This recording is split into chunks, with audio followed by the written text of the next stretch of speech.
It is our mission to embrace the ideal that our show shall always strive to belittle the stupid and to play an occasional song. We shall also strive to take all of your requests, but to never, under any circumstances, play those requests. It is our mission to offend as many people as we can in the shortest time possible. We shall always remember that no matter how pointless and stupid the things we say are, we shall present them in such a way that they will be lessons that will last a lifetime. We shall strive always to do nothing and to be mean. We shall strive mightily to always be the #1 morning show in Salt Lake, or, if not that, the #2 morning show, or at least somewhere in the top 15 or 20 morning shows.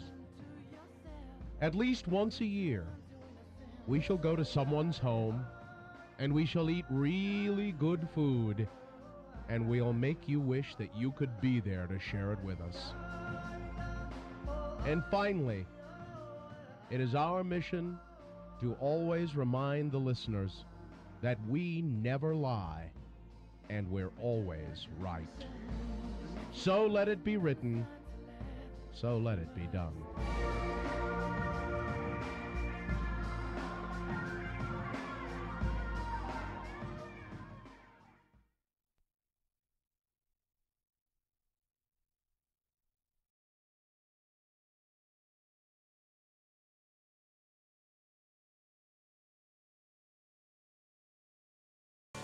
See, the usual gang of misfits and dope addicts are here. David Bowie, the glam anthem. On this day, Yes. 1974, Bowie released Rebel Rebel, the single, as a single. I was just looking it up. It's on the album Diamond Dogs. And it says here it was the first recording he did that Mick Ronson didn't play lead guitar on. Bowie himself played the guitar. Oh. I don't know what that is, but it says it right there. Well, it Rebel, doesn't Rebel. lie on the internet. It's right there. You've torn your dress, your face is a mess. But the line that everybody really, what is it? Your mother, you've got your mother in a whirl, because she's not sure if you're a boy or a girl. Pretty remarkable stuff for that time and for any time. For today. 1974. And it sounds today as fresh now as it did back then. Yep.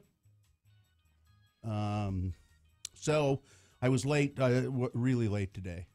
I usually check my clock, my phone, to make sure that the alarm volume is up and all the rest of the volumes are down, you know.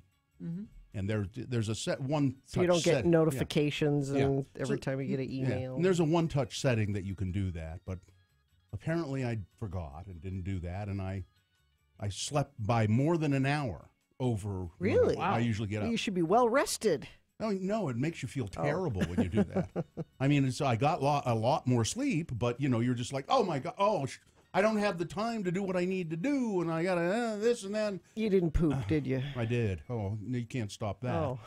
That's a train that just keeps coming. But I don't have time. No, I'm sorry. I thought I was hoping that I could stop it, but no.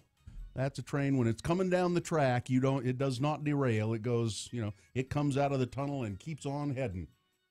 So, yes, I did poop, Gina. Okay, but thanks good. for bringing that up, and thanks for letting me expound on it in many, Sure, disgusting ways. So I was frazzled, but I had the most bizarre dream right before I woke up. Realistic dream. A guy, my neighbor, we share a driveway, and I heard her coming down the driveway, and I went out onto the back porch in my dream, and it was raining heavily, and she pulled into her garage, and then she pulled back out of her garage, and I saw, oh my God, she's got a brand new car. It's a beautiful Audi or something, like a sporty car, and she blasts down the driveway through the rain, and puddles and water goes spraying everywhere, and I run through the house to go to the front porch to watch her go out of the driveway and up the street, but she's long gone.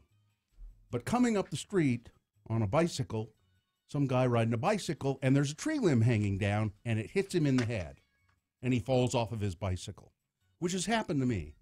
And he's angry. He gets up, he starts attacking the tree limb.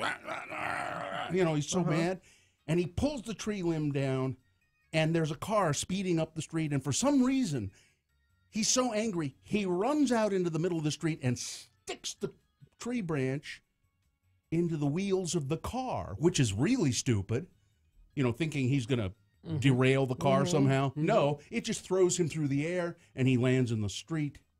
And I go running over to see if he's dead, and he's not dead. He's breathing. And I say, just lie there. Just lie there. You'll be okay. No. And he starts getting up. And I say, you better lie down. Wait, we're going to call 911, and you're going to be okay. No! And then he starts to fight with me. Physically fight with me, and he's beating the crap out of me. And I finally get away from him, right? And rather than fight him, I just turn back around and go, F you, and go back into my house. And that was the end of the dream. What the hell? Did he need to call Everest Collision Repair for? Perhaps he did. You know what he should have done is check in with the Radio from Hell show at 877-602-9696. If you were in my dream last night, 877-602-9696. Call us, check into the Radio from Hell show. Yes, we'll talk about the events of yesterday. Do we have to? I just want to, the only thing I would say about it is, I don't want us to say, have this, and we won't, but I'm so tired. I don't have fake emotions about it. I am so tired of this. Let's try to sound so concerned about this to let everybody know how we feel, that we really do feel bad about this incident. It's very, I felt nauseous. Nauseous! 877-602-9696. All right, so we'll get to that coming up. Big Boy News, Geek News, Beat Gina, all coming up. Stand by. Everest Collision Repair? Everest Collision Repair. Yeah. If you've been in an accident in Bill's dream, I hope you have the Everest Collision app on your phone already, because when you're in an accident, if you already have the app on your phone, makes it easy. The app is so easy to use, you'll think you're dreaming. You'll believe you're in a dream. That's right. Everest Collision Repair has 4 locations, Salt Lake, Sandy, Tooele, and Ogden. And they're doing a couple of special deals, which we don't have here in this copy, but Sean has told me about, but I don't want to tell you because I don't want to get them wrong. But it has to do with your insurance deductible and how you can get up to $200. They'll pay up to $200 of your insurance deductible at Everest Collision Repair. So contact them. He really is. He's taken this business and he has made it, because when we first met him, when he was just starting, he was saying, I've been in this business forever and I see how it's done and it can be done better and I'm going to do it. I'm not going to work for other people who do it wrong anymore. Exactly. I'm going to do it myself. EverestCollisionRepair.com. You can find him in Salt Lake, Sandy, Tooele, and Ogden. She's in my head. For President's Day weekend, we're doing...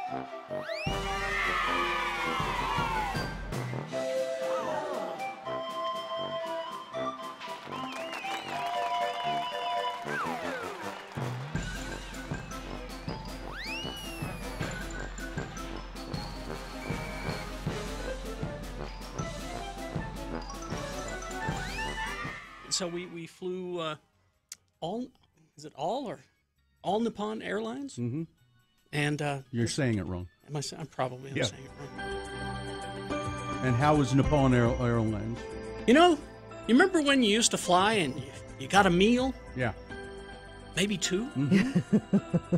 And you were treated nicely? You were treated nicely. You got... It was a special experience? Actual silverware? Mm-hmm. Let me show you. Yeah. You have a picture of actual silverware? No, I've got actual silverware. He's got it with him. You stole it? Shh. Carrie. They're our allies, Gina. Yes. It's okay. Look at that. Actual metal. You believe that? Mm-hmm. All Nippon Airlines right there. A&A on the thing. So and they're little, So, yeah. Cute, but you could do some damage with this. You could, but they don't have those concerns. This is the theme music for... All Nippon Airways. Is that was playing while you're boarding? Seated? Yeah. While you're boarding, it's lovely, isn't it? Though? Yeah, it's very nice. So anyway, it was amazing. Flying was actually pleasant. And you know why that is? Because those countries, Kerry, are this close to being communist. Oh, really? Well, if that's the case, we could learn from them. The government subsidizes the airlines quite heavily in most other countries. How about that? Maybe that's something that should be looked at, because everywhere I went throughout Tokyo and Seoul and Busan, the streets were clean. People had jobs. It was such. They seemed happy. They seemed happy. But I had a wonderful time. Just here it is. And this was you want to go back? This was on a loop. And you know how my earworm is. Yeah. It stayed with you. Oh, you do. You know the tune. Yes. He knows it. Because it would not stop. It just kept playing over and over. It's the only unpleasant experience about flying on ANA. It's the only thing.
I was so nervous to talk about it, Robin. I mean, they're so secretive, those two. Oh, I know, Howard. The only reason I knew was because I'd been asked to. They asked me to make a speech. They did what? Yeah, they asked me to make a speech, Robin. Oh. Evidently, I'm in demand. I mean, I'm very friendly with Justin, you know.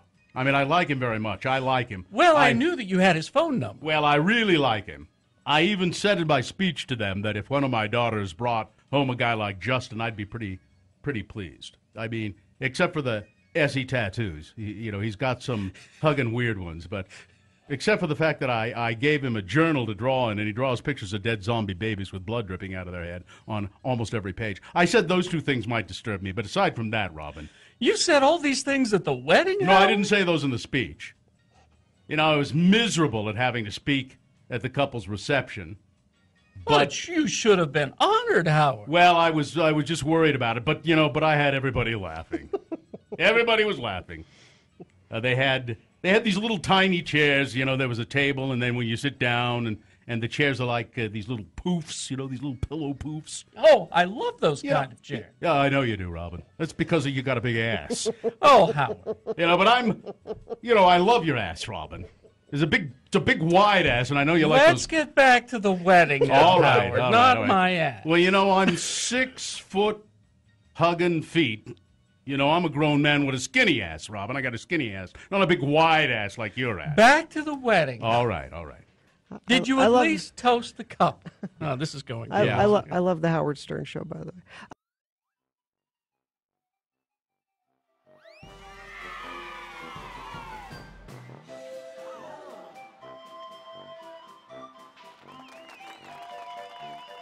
I was trying to get Geek News ready and queuing up to something that, yeah.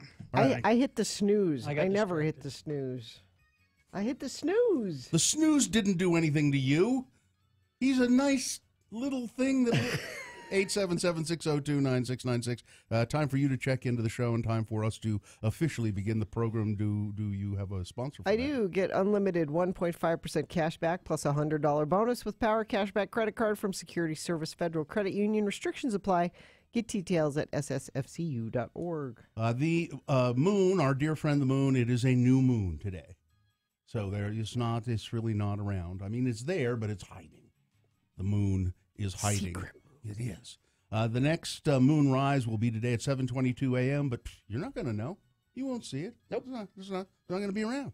Today being Thursday, it's the 15th day of February in the year of our Lord 2018, and this is North America's most elevated radio broadcast.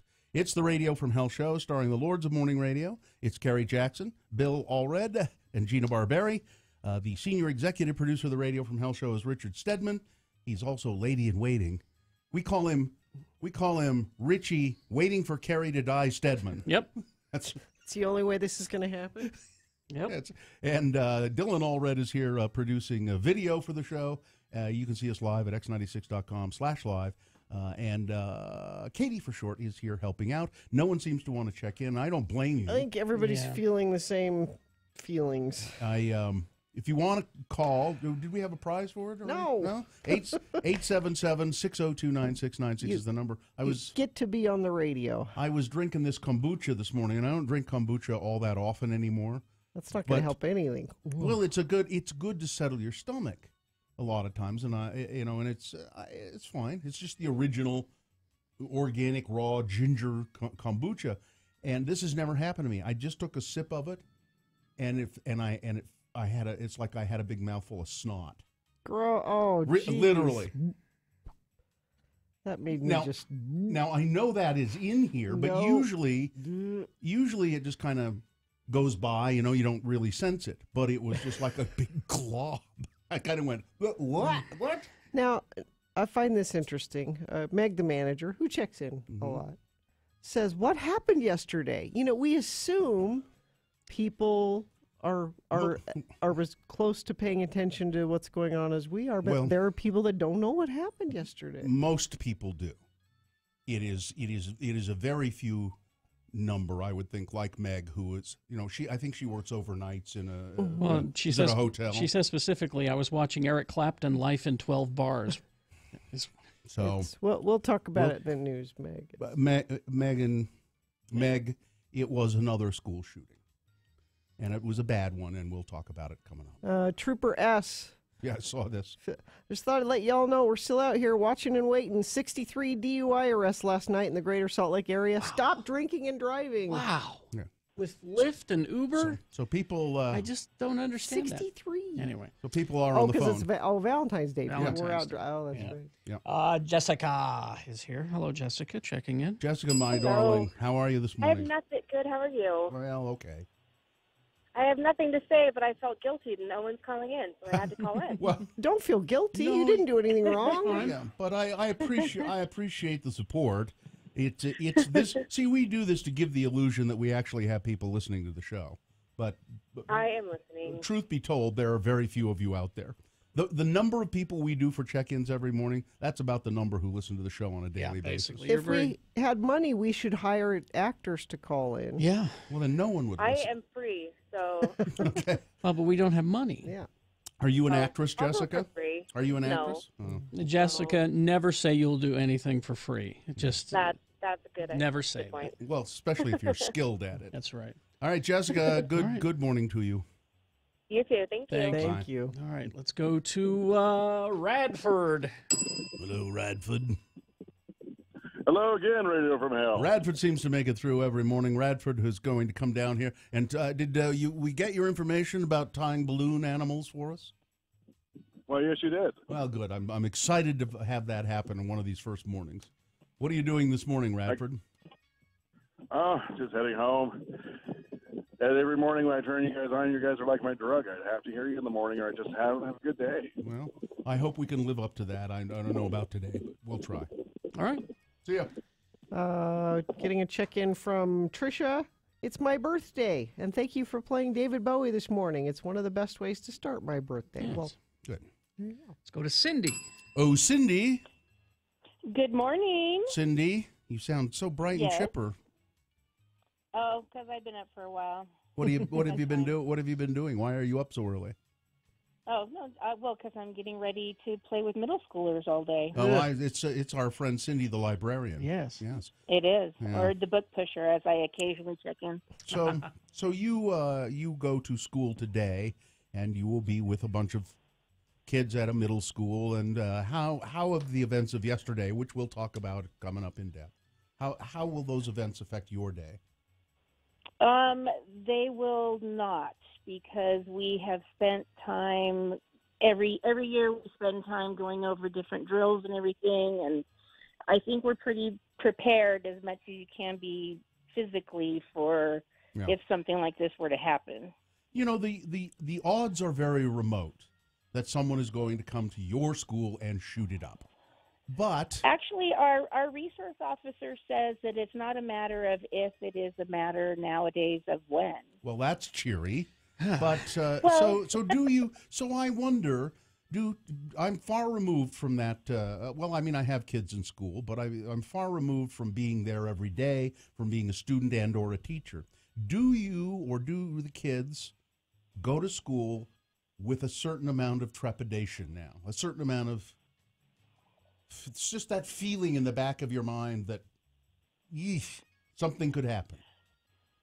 No, because they are middle school students, and so even if you talk to them about something, within 5 minutes it becomes about them. Yeah. As my mother used to say, in one ear and out the other. Yeah, right. Yep. And I see it every day, unfortunately, whether you're trying to teach them about something good or about something bad. Yeah. All right, Cindy. Have a lovely day at school, and thanks for being there. Thank you. Yep. Bye. I've held her children when they were babies. Bort checking in. Shout out to our server at Prohibition last night for buying our dinner. Oh, that was nice. Big Irv checking in. Just another day in paradise. Ogden Shut In checking in. Enter the Derp checking in. Did you see the goat one? Yeah, that was from way early. Yeah, that was from referencing a best of. Right. Yeah. Oh, was that from the best of? Yeah, that was from. But I like the guy. He says he started raising goats because we were talking about goats yesterday. And this guy says he started raising goats as pack animals, big ones. And he says they're very intelligent. Let's see. Steph checking in. I'm pretty excited because I got 99% on my math midterm. Oh, good for you. All right. Well, I guess we got to try a little bit today. We will talk about the events of yesterday. Meg, hang on. So you'll find out. So big boy news coming up. Geek news right after that. And then at 7 o'clock, it's Beat Gina. I won't lie to you. Very easy trivia. Disney princess trivia. Yes, you will win, is what I'm saying. I wouldn't. Not you. I'm talking to me. Yeah. No. Everyone will win. You're all winners. You think even I would know the answer? I think even you would know the answer to at least half of these. Because I don't care for Disney princesses at all. All right. We'll get to that. Coming up. UtahAdvocates.com. If you've been in an accident, there's a lot going on. There are insurance bills. There are medical bills. You got people coming at you from all sides. It might be tempting to just sign the things that they're saying. Just sign this and you can not be done with it. No, don't do that. No. Call the advocate. You need to call the advocates. They are personal injury attorneys. It's a small law firm, Driggs, Bills, and Day, and they really do care about the clients they take on. Now they have over 20 years of experience, and so they're not experimenting on your case. They know what they're doing. Some of their attorneys are even former defense attorneys, which means that they know what tricks the insurance companies want to play on you, and they're able to stay one step ahead. So they don't charge you anything unless they get you a settlement. It doesn't cost you anything to call the advocates and just see if you have a case. So it's so complicated on purpose for the insurance companies. Yeah, they want to confuse you. Let these people take care of it. It's 801-355-5550, 24 hours a day, 7 days a week, or UtahAdvocates.com. X96 gives you a 1 hour nonstop music wingding with John Smith, right after Radio from Hell.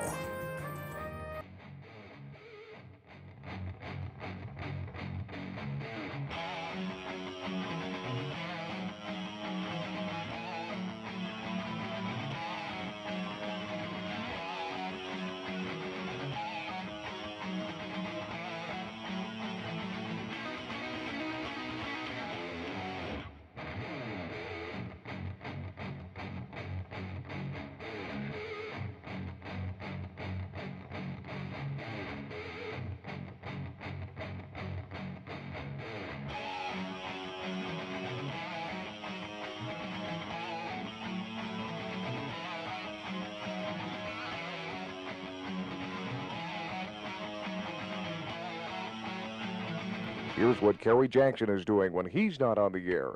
Well, Kerry, our session is nearly over, so let's get right down to it.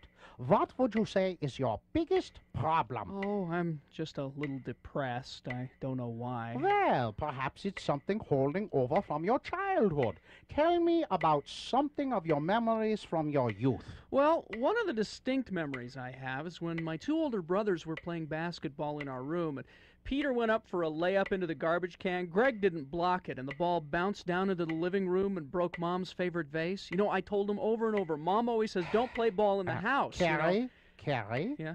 That was an episode of the Brady Bunch. Oh. Okay. I do distinctly remember when we almost had to get rid of my dog Tiger because we thought that my sister was allergic to him, but it turned out just to be Tiger's dog shampoo, and so... That was also an episode of the Brady Bunch. Yeah, that's right, that's right.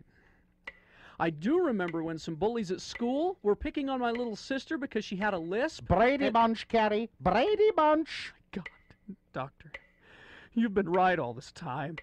I have been living in a fantasy world. God, this is so embarrassing. Is there some sort of traumatic event that happened to cause this? I never got over the fact that our maid Alice was married to that butcher Sam. God, I wanted her for my own.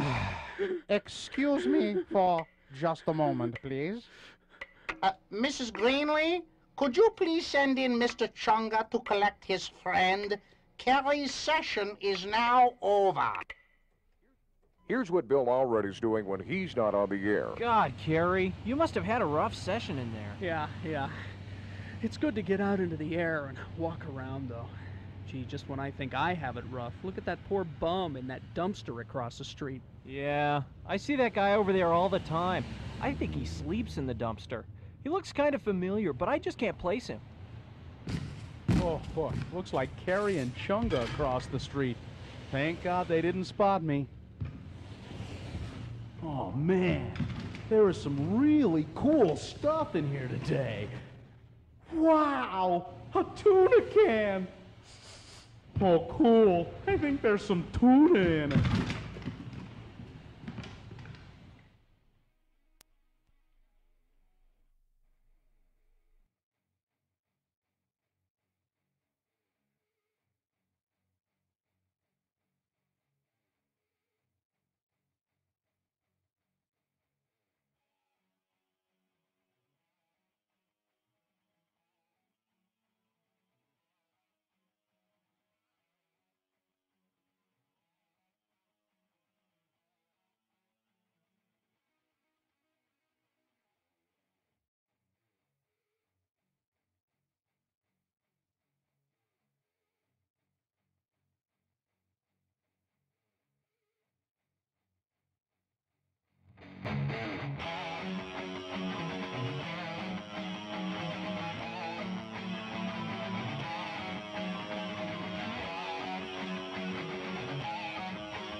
Bill and Gina on X96. All right, Geek News coming up in a few moments, then Beat Gina. But first, Big Boy News and Opinnuendo brought to you by... The Black Diamond Store is having its annual President's Day sale Friday, February 16th through Monday, February 19th. Save big on ski gear, climbing gear, and Black Diamond apparel.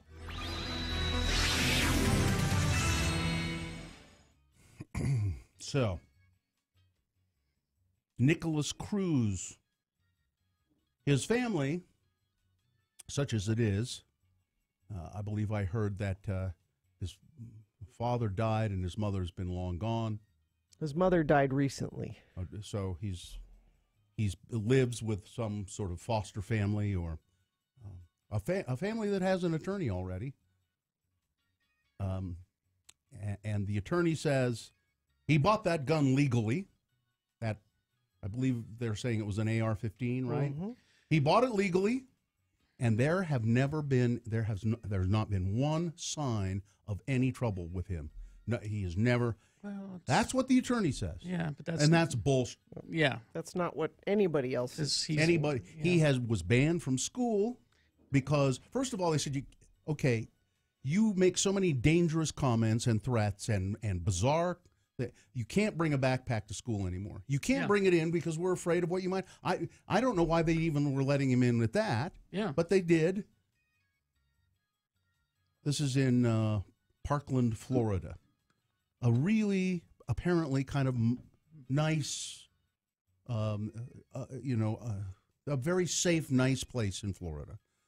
And Mr. Cruz barged into his high school, his former high school, because he'd been expelled finally. And he barged in about an hour into the school, about an hour northwest of Miami yesterday, and opened fire on terrified students and teachers. Left a death toll of 17. That might go higher. I haven't seen the injury figures. Students huddled in horror in their classrooms, with some of them training their cell phones on the carnage, capturing.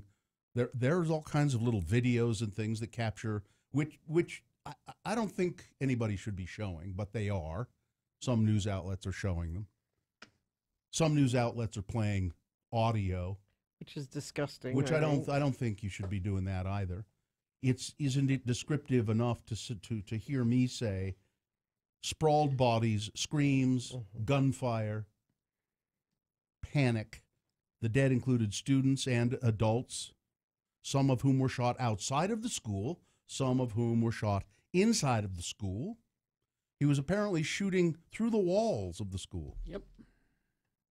Because that weapon was so powerful. Now, I really don't want to hear people talking about, I don't want to hear people talking about gun control anymore. What do you mean? Because it is useless. No, now, you can't go there. Why? Look, let me finish my thought here. This all stems from that AR-15 didn't kill those students. Nicholas Cruz did, and he was severely ill. He's alive. They got him, and he's in custody and has been charged with 17 homicides and other things. He was severely ill. He was crazy. There are things of him on Instagram making threats and holding guns. Mm-hmm. So I would just say this about gun control. The argument gets all, wrapped up in that when it should be simple. We need mental health care, better mental health care, and we need to make sure that people who are mentally ill can't get a hold of these, because when you are mentally ill, sure, you got a knife, you can run in and you can do some damage. But if you can get an AR-15 legally, that's just bull crap. No, I think you can. It doesn't have to be an either or. You can do both. We can have better mental health, and there's no reason for anybody to need an AR-15. No, there isn't. There isn't. And when we talk gun control, that's what I. Nobody's talking about getting rid of everybody's guns. I know. But that kind of gun, nobody needs that. I know. But this becomes a useless conversation a lot of times. And I know people who have AR-15s who I'm perfectly comfortable that they have them. That they have them. They use them. They just go out and they have fun shooting them at cans. But there's no way to keep them out of the hands of mentally ill people. Look, until we are willing to stand up, everybody's in this country is willing to stand up and say, this is a public health crisis. This is like cancer, like cigarettes, like radiation, like chemical spills. This is a public health crisis, and we need to deal with it that way on all fronts. I don't want to just hear people go like after the Las Vegas thing. Oh, we got to ban those bump stocks. Come on, that's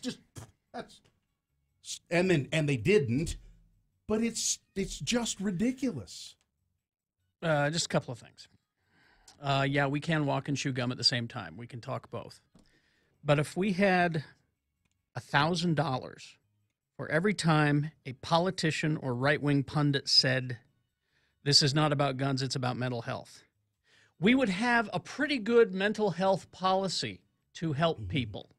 The problem is that they keep saying that. Don't do anything. Then they don't do anything. Okay, if it's not about guns, then do something about mental health. Like you say, it is a mental health problem, then do something about it. Also, your president, 2 months into his reign, signed legislation that made it easier for mentally ill people to get guns. Yeah, I've got that story here. So stop saying it's not about guns, it's about mental health. Do something about mental health. It's right. Gina's right. I mean, it is about all of it. Yes. It is about all of it. It is about all of it. And the second we stop kissing the balls of the NRA, sorry. The next time anybody from the NRA says anything, someone should say, sit down. No, but I've got these. Shut up and sit down. How do you distinguish mentally ill? How do you distinguish this person from someone with major depressive disorder or schizophrenia? That's what a professional mental health person would do. That's their job. It's not. You're acting like there's no studies on this. Look, I'm telling you, you don't want to give me an AR-15. No. These are people who are trained. They know how to spot this. But it's not just mental illness. No. That guy in Vegas had no history of mental health problems. No medical history. No drugs in his drugs. No, I agree with you completely. It's not the answer to everything. No, I agree with you completely. But they're not willing to have the gun talk. So let's talk about what they want to talk about, and then we'll get to the gun talk. We just need to, see the guy in Las Vegas. Yeah, there were people there. At least his girlfriend certainly, but there were other people. Somebody's been arrested. A gun dealer has been arrested for selling him things or selling him too many guns. If a gun dealer, and he says, yeah, this guy just bought 30 guns for me over a period of a certain amount of time, he should say something, but he didn't. It's his right because he wants 30. the money. It's his right to buy 30. It's not against the law to buy 30 But you guns say there's no signs of anything. There were signs. But how does that come? That doesn't show up in... Well, see, this gets to my bigger point. I don't really believe that the pundits and politicians that say it's a mental health issue, I don't think they really either believe that. I think that that sentence is shiny keys to keep you distracted from their money that they're getting from the NRA. They can say that, and then there it's all taken care of. Okay, I'm going to hold you accountable for that. You want to say it's a mental health issue? Then do something about mental health. Show me, because they don't really. How long has it been since Dylan Roof that was that? It was not a gun issue. It was about mental health. Did they do anything about mental health? Not a damn thing. Sandy Hook. Go back to Sandy Hook. And it is still there is still a prohibition on the National Institute of Health, the CDC, Center for Disease Control, National Institute. They are not allowed to study gun violence as a health issue, a mental health issue, as a public health issue. The United States Congress, paid off by the NRA, passed a law that said, no, you can't study that. Because the National Institutes of Health, the CDC, has said, we really ought to be looking into this and studying it and approaching it as a public health issue. Because so many Americans are dying as a result of gun violence, not just in mass shootings, but in gun violence in homes, gun violence suicide. By suicide, all of that. For every Republican politician today who says this is not about guns, this is a mental health issue, then follow-up question, then what about President Trump 2 months into office signing, making it easier for people with mental health problems to get guns? Senator, Explain are you introducing a piece of legislation today? Yes. that will fund more mental. Is that what you're saying? Today you will introduce a piece of legislation about this. How about an additional tax on top of gun sales to help pay for mental health? How about that? How about a $10 tax per bullet? Yeah, there we go. Per bullet. If it's a mental health issue, let's do something about it. Let's just make it so expensive that these crazy people can't go buy guns. I'd like to go do that, but I can't afford it. Well, I really. And here someone says, well, you're going to crucify mental health professionals when they deem someone safe and then they get a gun. Well, then we'll figure that out. We haven't gotten that far. We're just talking. We'll figure it out. We're smart. In other news, Tommy Lee is engaged to a social media star, 24 years his junior. Good for him. They look like they're in love. She's kissing him and go in the picture and going all cozy up to him, and he's looking at the camera like, oh my God, what have I done? What am I doing? What am I doing? She's going, oh, Tommy, I love you. And he's saying, this could be my daughter. This could be, actually, I think she could be his granddaughter. He looks like a scary old man. Gina? What? He is a scary old man. I know. Yes. And let's see, are we out of time At what here? point do you stop dyeing your hair like that? Yeah, just let it go, At Tommy. what point? It's okay. Go to x96.com/live is what we're talking about. And we're probably out of time, but Gina's also upset about this Peter Rabbit thing. People want to boycott the movie Peter Rabbit. Because why do they want it? I haven't looked at the story yet. Because you're making fun of food allergies, and they're not funny. So they're doing some jokes about food allergies in there. And a bunch of, was it like peanut allergies or just food allergies? Blackberry allergy. And there was some people really upset about that. Yes. Oh, yeah. Boycott Peter Rabbit. Yes. Because, so the people who made the movie actually apologized? Yes. Yeah. Really? We're sorry about the joke about the bad guy having a food allergy.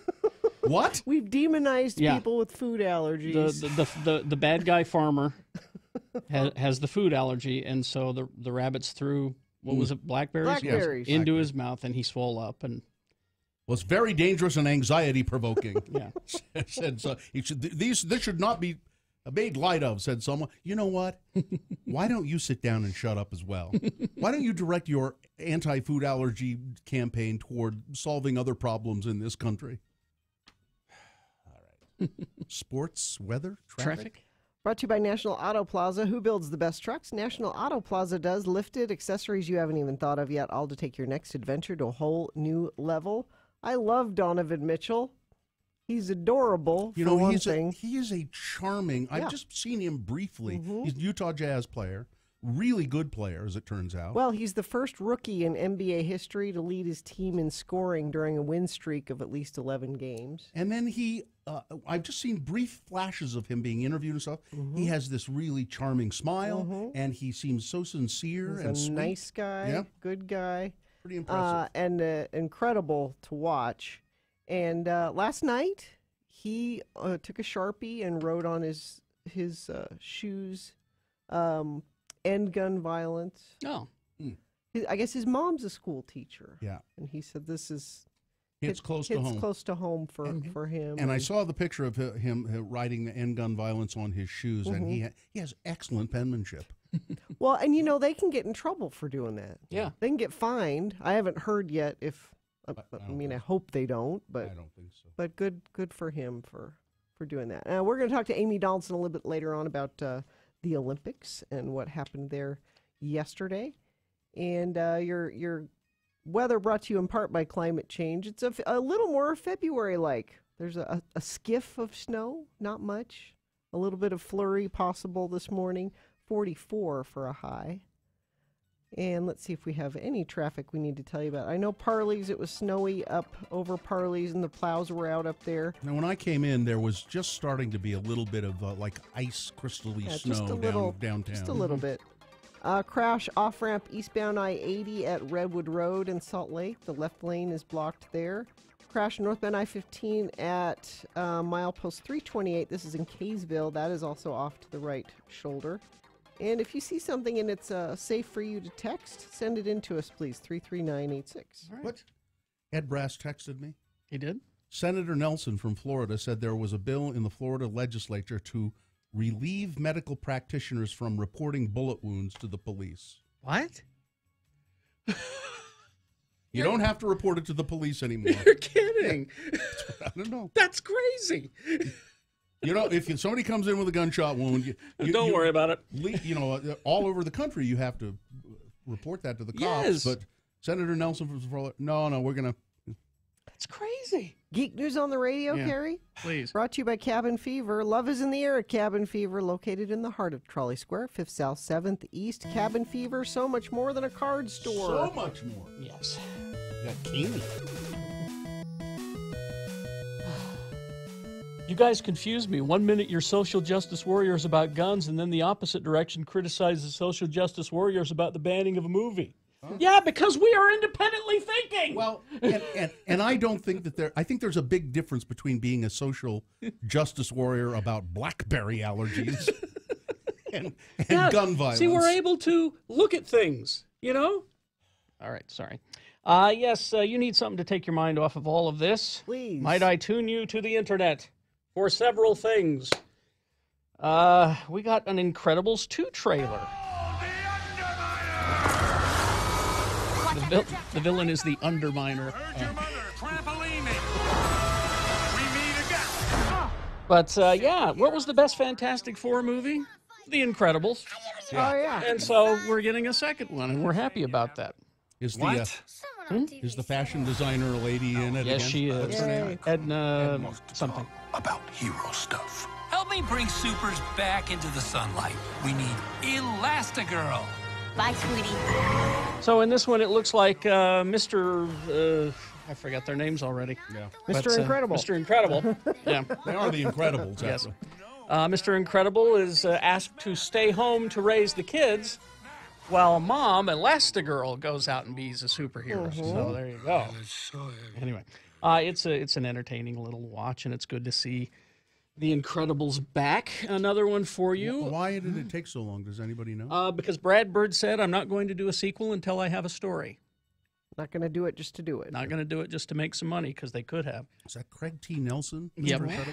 That's right-wing crazy. Holly Hunter. That's unfortunate. Yep. Oh, yeah, and Holly Hunter. Yes. Let's see. Another one that you need to look at here today is there was a game back in the 80s called Rampage, video game. Mm-hmm. And the premise of it is there was a giant gorilla, a giant wolf, and a giant lizard, and you could have 3 players, and you were each one of those characters, and you'd destroy buildings and eat people. That sounds fun. That was the game. Hey, what do you want to do? And I'd like to destroy some buildings and eat people. So naturally, they decided to make a movie about that. And naturally, they asked The Rock to be in it. And of rescue course, George.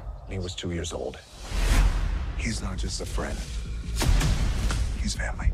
Don't move a muscle. Are you crazy? No! Don't move! It's a giant gorilla.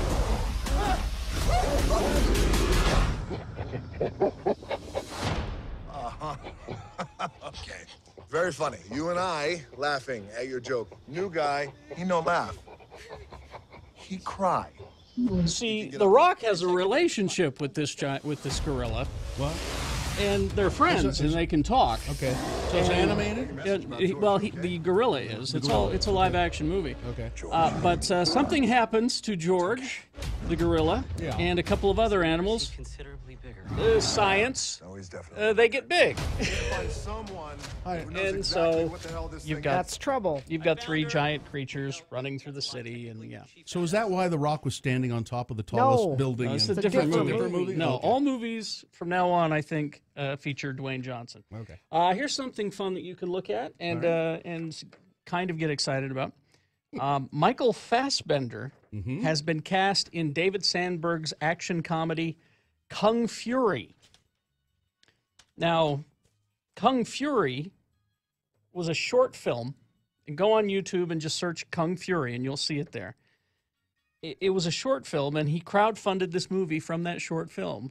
Fassbender did? Not Fassbender, but this guy, David Sandberg is the guy. He stars and wrote and directed it. And it's really this odd mix of 80s TV show and, video games and over-the-top action and violence. Is it too much? It's a bit much, but I want you to go watch it because you're going to need a reference point. Footnotes? Before I could pull the trigger, I was hit by lightning. and bitten by a cobra. I blacked out and saw images of ancient Shaolin temples and monks mastering the art of Kung Fu. There was an ancient prophecy about a new form of Kung Fu so powerful, only one man could master it, the Chosen One. When I woke up, I saw the Kung Fu master running towards me. I could feel my body mutate into some sort of Kung Fu freak of nature. So he was struck by lightning and bitten by a cobra at the same time. At the same time. That's how he was able to channel the power of Kung Fury. You are the Chosen One. And anyway, the shorts, as it goes on, there was someone else who was looking for the power of Kung Fury, and that was Hitler. Yeah. And so somehow Kung Fury travels back in time to try to kill Hitler. I support this. And become Kung Fuhrer. Oh, Kung Fuhrer. Okay. Anyway, so they crowdfunded it, and they talked to Michael Fassbender about being in it. They have not said what part he is going to play. My money says he's Hitler. So I'm hoping that you'll see that. I've been just looking at the original here. Yeah. And it's really odd. It's really odd. It's kind of cool. Yeah, this is 80s. Yeah. This is the opening theme for Kung Fury. But yeah, so they're making a movie. They're not making a long version of this. They're making a sequel to that. The Return of Kung Fury. Oh my God. So there you go. That looks like Thor. Well, it is Thor. So Thor's in it. Yeah, too. a 60-foot Thor. Yeah, he's cool looking. Is in it. Okay. And yeah, so they're going to be fighting Hitler. So. All right. And somehow we got to find a way to put Dwayne Johnson in there. That's all there is to it. But he could play the 60-foot Thor, couldn't he? That would be terrific. Yeah. 60-foot Thor is a good name for a movie. You've got Viking ladies riding on dinosaurs, carrying machine guns. It's a whole thing. This is weird. It is really weird, and you're going to get a feature film of it. Let's see. Traffic? Snow's coming down Parley Summit. The plows have been through several times, but it's actually coming down pretty hard there. Terrible traffic from Foothill to Jeremy Ranch on I-80 plows, snow, bad drivers. Somebody sent that in via text. Somebody else says rollover on I-80 eastbound. Where on I-80 eastbound? Give me a little more information there, please. Well, it's not a very big highway, is it? 33986. All right. Carrie, I know you're excited. Well, because Beat Gina's coming up. Yeah. 877-602-9696. You need to line up and get ready to play Beat Gina. Easy Disney princess trivia. You could win Prohibition gift card and tickets to the RV show. I object to that. There is no such thing as an easy Disney princess. Trivia. Well, there's no such thing. All right, but I know you're also excited about the grand opening of the new Harmons. Of your Harmons now, there. See, yesterday I had to drive out of my way just to go to Harmons to get some stuff, and now, well, as of next week, I won't have to. And I'm lucky. I just have a Harmons down the street. See? Me too. Bill and I have been spoiled, and now Carrie and people that live in the Holiday Mill Creek area. They are your neighborhood grocer. They are local. They're one of the few left. One of the few local grocery chains left. The new location, 4675 South Holiday Boulevard. Their grand opening is next Wednesday, the 21st of February. Harmons, if you have never been to a Harmons, and I don't know why that would be, you will be amazed. They have chef-prepared salads and sides and dips created from scratch every day, fresh baked bread every day, and this is artisan bread. They have, they have delicious baguettes there and all kinds of great. If bread. you didn't submit your cheeses, they do Italian gelato at a coffee bar. Oh yeah, they do. I've had that. It's delicious. Featuring locally sourced coffee from Ibis. It's Cafe Ibis. Oh, good. So the brand new Harmons grand opening next Wednesday, 4675 South Holiday Boulevard. If you didn't submit your film to the Radio from Hell Film Festival, it's too late. Make your plans now to join.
I was thinking today how much just this moment of one of our interns, the organized intern, Sarah, and I was thinking, I wonder how much it would cost me to hire her.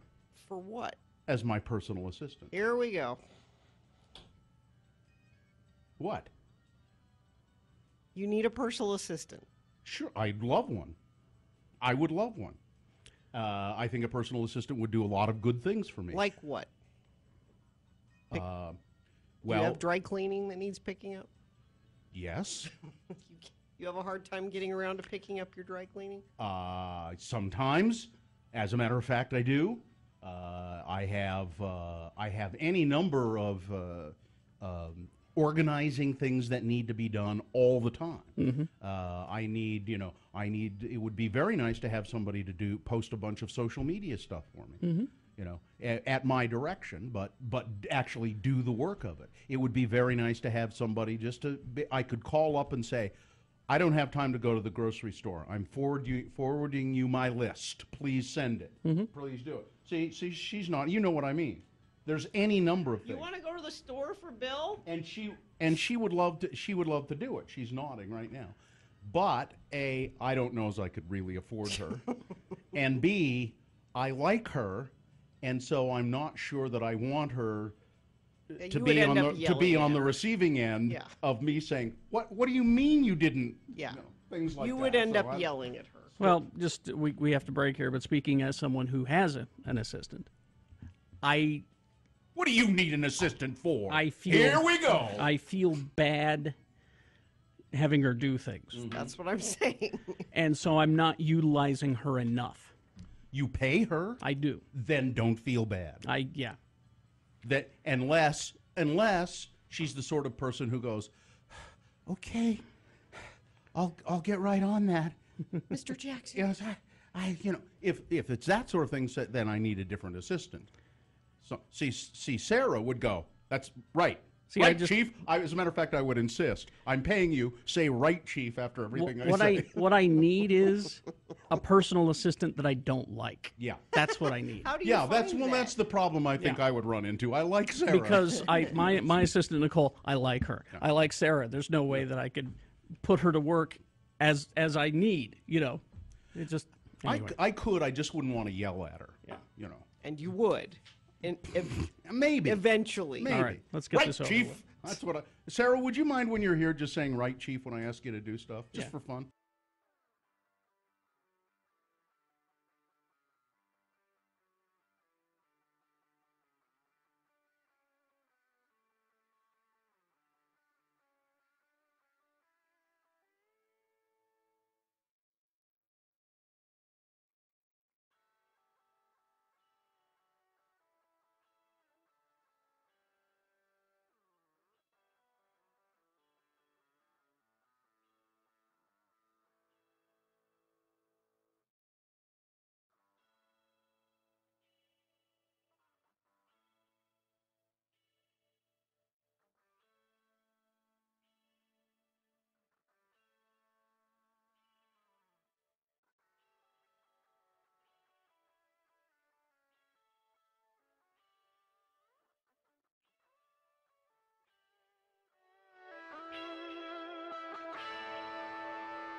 The name Radio from Hell came from working in a spider-infested, dusty old studio with substandard equipment in Ogden. Now, Carrie, Bill, and Gina have a big, fancy studio in beautiful downtown Salt Lake. And they still find things to bitch about.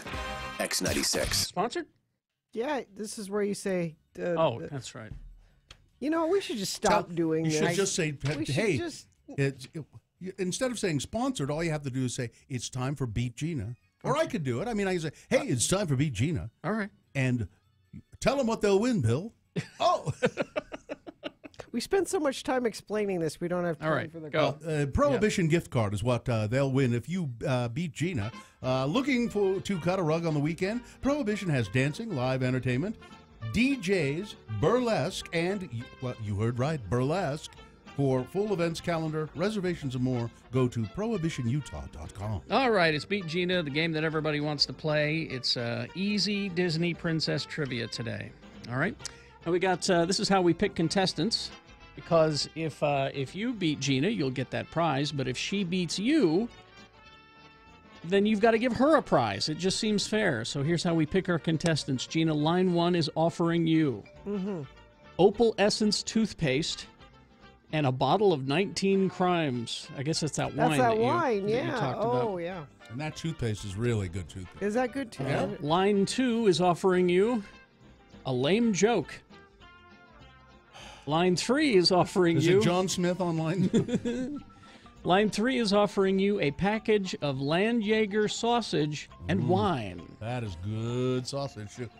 I don't know what you By the way, I think there's another prize on tap.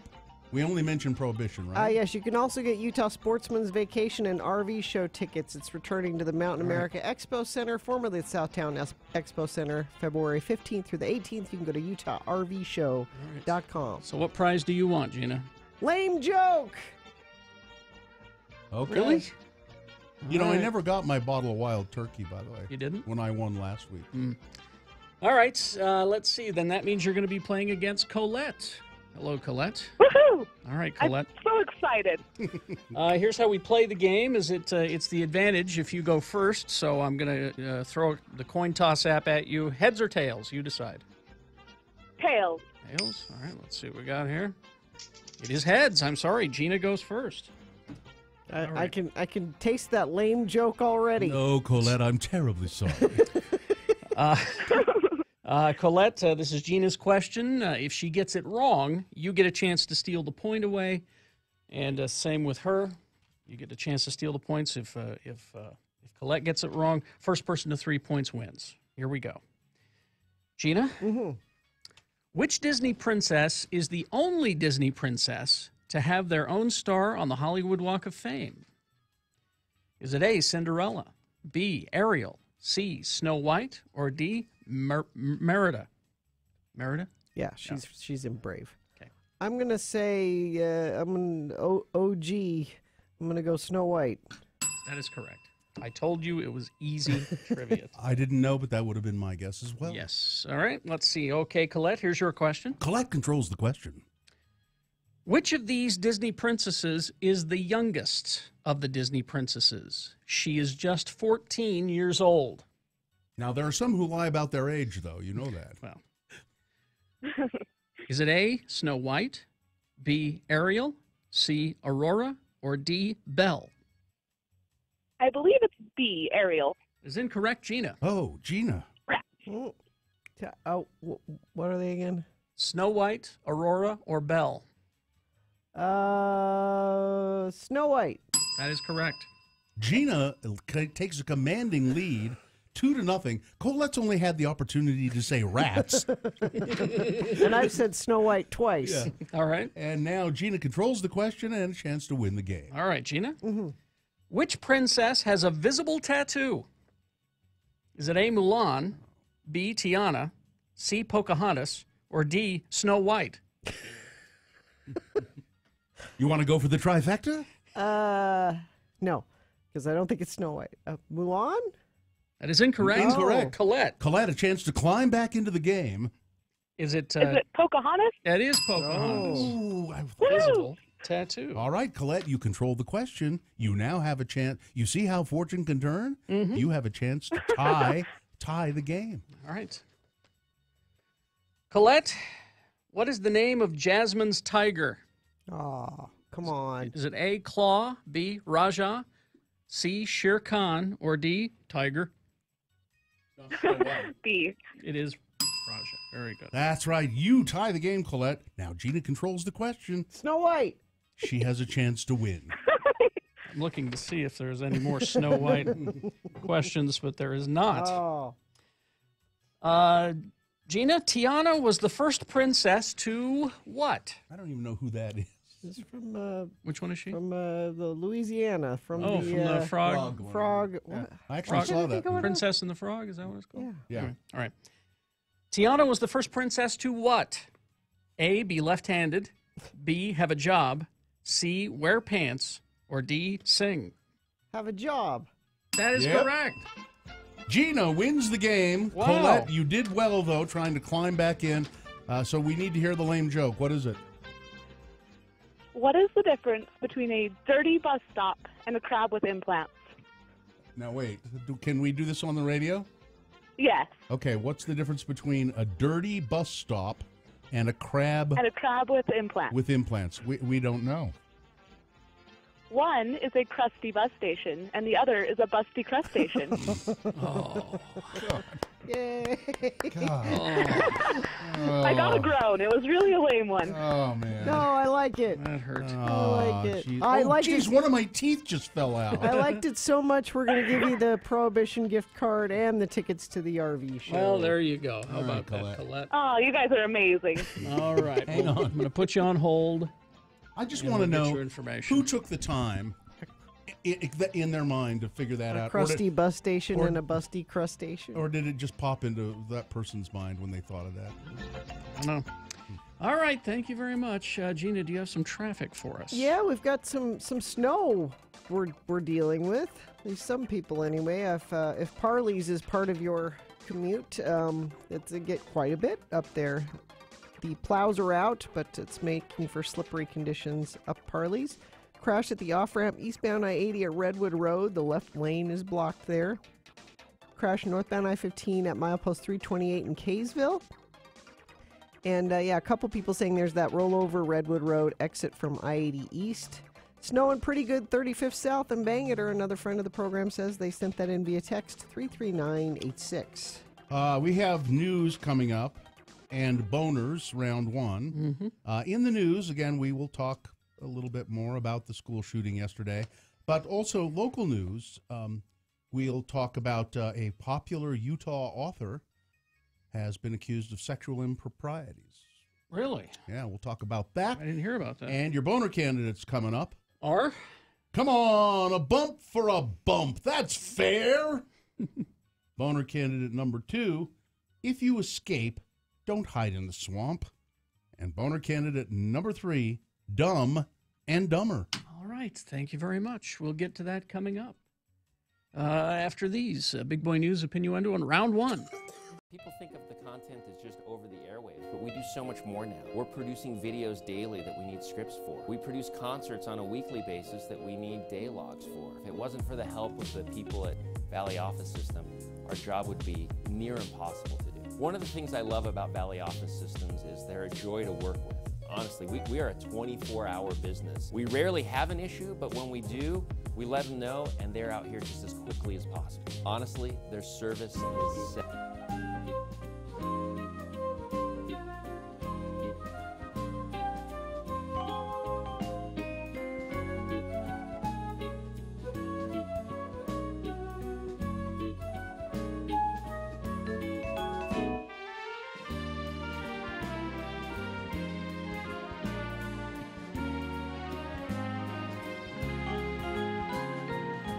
Worried about the circus performers.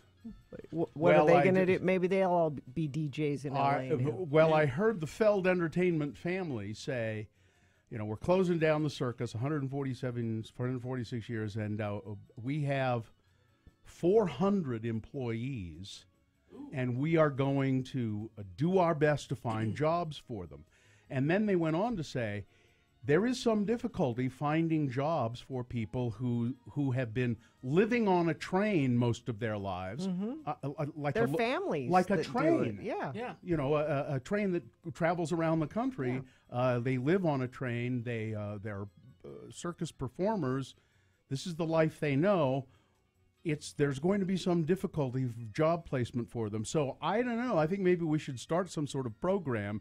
If you can take in a circus performer, won't you put refugee circus performer? I don't want new circus people living next door to me. No, now think about it. How handy it might be to have a circus performer of some sort living with you. They could climb on your roof pretty easily, Yeah, I bet. if you clean out know- your gutters, I bet they could do that. I bet they'd be very handy around the house. Circus performers would be they know how to do all kinds of things.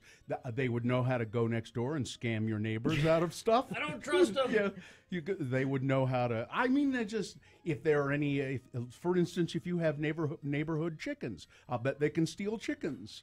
Circus performers can do all kinds. Can steal chickens? I think they know how to steal chickens. I think they know the best houses to get free meals. I think they know all kinds of stuff. Well, I'm glad you've been worried about this. I'm worried about them. And I want to find a solution. Where are they going to? But I did think about that. I mean, these people really have been. The Feld was one of the women, one of the daughters of the Feld family said, "We're going to try and job place, but some of these people have been living on the circus train most of their lives. Maybe they can be engineers, porters, waiters. I don't know." Conductors, brakemen. It's just weird. Not near me. Don't trust them. Nope.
From Hell on X96.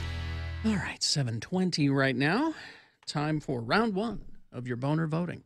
3 news stories that are examples of bad, stupid, or funny human behavior. And you will decide with your vote who is the worst. Who of these 3 candidates is the most qualified to go forward to Boner Dome for Boner Fight and possibly become Boner of the Day. If it wins here, it goes up against the winner of round 2 at 8:20, and then Boner Fight at 9:20. That is when Boner of the Day is decided. So 2 candidates now, then a third after the news. Once you've heard all 3, you'll vote. One of you lucky random boner voters will receive. I can't buy it. Gotta win it. Radio from Hell Boner t-shirt courtesy of Excel Automotive Repair. Radio from Hell's official auto mechanics. Don't buy a lemon. Try Excel Automotive's $50 bumper-to-bumper used car checkover before you buy. Limit 2 cars per $50. All right, boner candidate number 1. Oh, come on. A bump for a bump. That's fair. Mayor David Stewart of a town I've been in, Lantana, Florida, has promised, well, a woman has accused the mayor, and if you look at him at x96.com/live, has accused the mayor of promising to get some speed bumps put on a street in her neighborhood, or several streets. He said, I'll do it in exchange for sex. Ah. Well, you know, it's... She says Lantana Mayor David Stewart drove her to a motel after having lunch 3 years ago, had lunch to discuss it, and said he wanted to have sex with her. She refused, but he asked her again, and then he finally said, look, if you want those speed bumps in your neighborhood, you should agree to have sex with me. The speed bumps are, of course, a safety issue. Sure. I don't know. So does that mean every time I drive over a speed bump, now I'm going to think, I wonder who slept with who to get this put here? Well, Gina, that's what I'm going to think. Gina, I don't know. Maybe you are. That is where my mind will go. There are some streets where there's a lot of sex happening then. Sex made this happen. Maybe this isn't a boner candidate. I mean, come on, a bump for a bump. That's fair, right? 1 bump, 1 speed bump. 2 speed bumps. How many do you want? There's a street just up from Feldman's Deli that I used to take, and then they got like 4 of them on I know there. the street you know mean. the one. Yeah. It's just crazy. I wonder. A lot of sex. I wonder who's been bumping who for those bumps. Here's boner candidate number 2. Listen, if you escape, don't hide in the swamp. I hate they write these things. The trail for a new Richmond man who allegedly bolted from authorities went cold last week. Too cold, in fact. Oh? A criminal complaint filed against Kenneth Schutz Jr. states that he ran from a traffic stop. So they pull him over. Okay. They got him, and he did one of those, look over there, and took off. Left his car there. What in the world is that thing? I've never seen one of those before. Holy mackerel! And took off. He ran. And the cops chased him a little bit, but they couldn't find him, and they, all right, well, whatever. It's a traffic stop. There's a 911 call a few hours later. 911. This is Kenneth Schutz. I'm cold. I'm too cold. Somebody has to come and get me. I'm too cold. Officers eventually found Mr. Schutz in the middle of a frozen swamp, Star Prairie, Florida, where he reported he couldn't walk. I can't walk.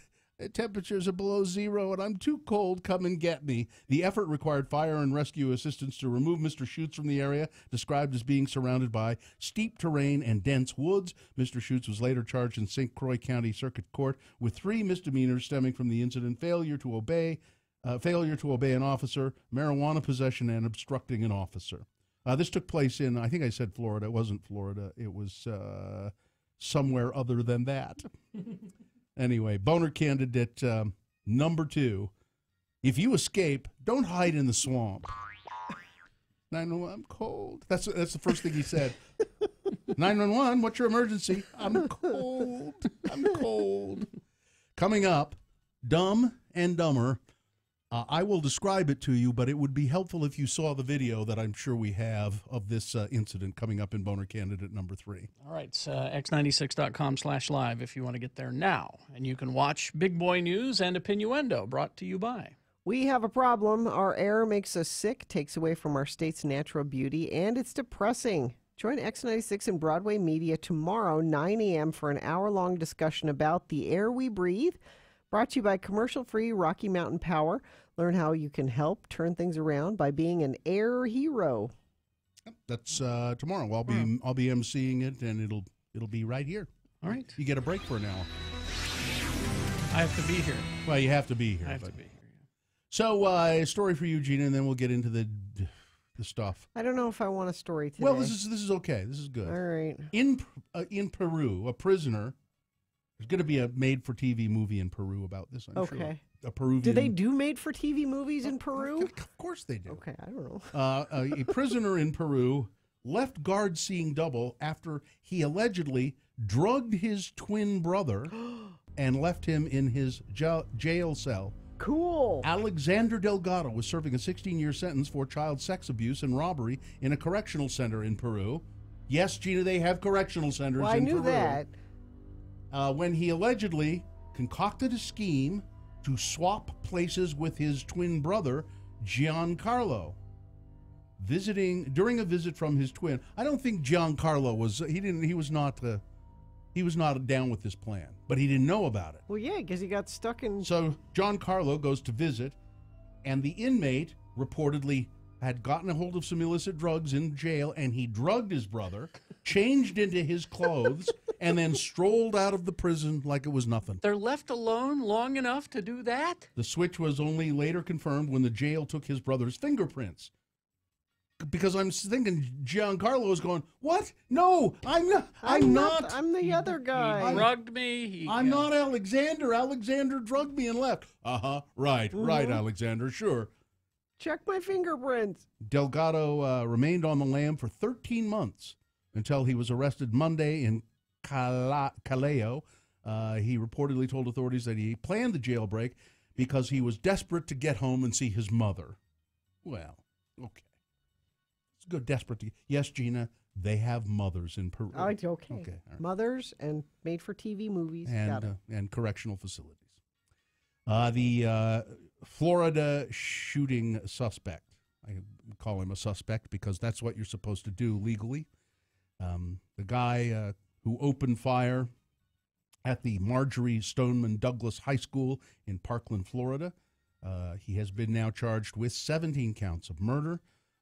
He's 19 years old. His name is Nicholas Cruz. He was booked into jail in Broward County. He'd been expelled from the Marjorie Stoneman Douglas High School in Parkland, which is a small, really quiet community about an hour north of Miami.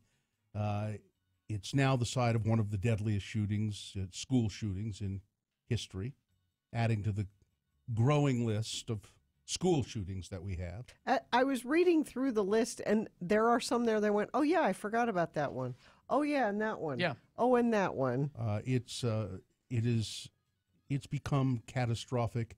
If it were some mysterious illness that was killing our students in schools, if they were coming down with some kind of sickness and dying, even at this rate, I mean, people being shot, it amplifies it, magnifies it, the number somehow.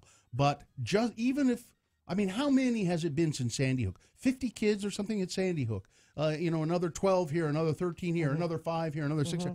If that was the result of some mysterious disease that was just felling people, the kids were just dropping down dead because of some sickness that was unexplained, we would be moving heaven and earth to find out what that was. We'd be calling the CDC saying, get on this, examine it, investigate it, find out what it is. Better example, the Tide Pod Challenge. Oh, perfect, perfect. The governments were moving on that. Yeah. They were going to try to convince Tide to change the packaging.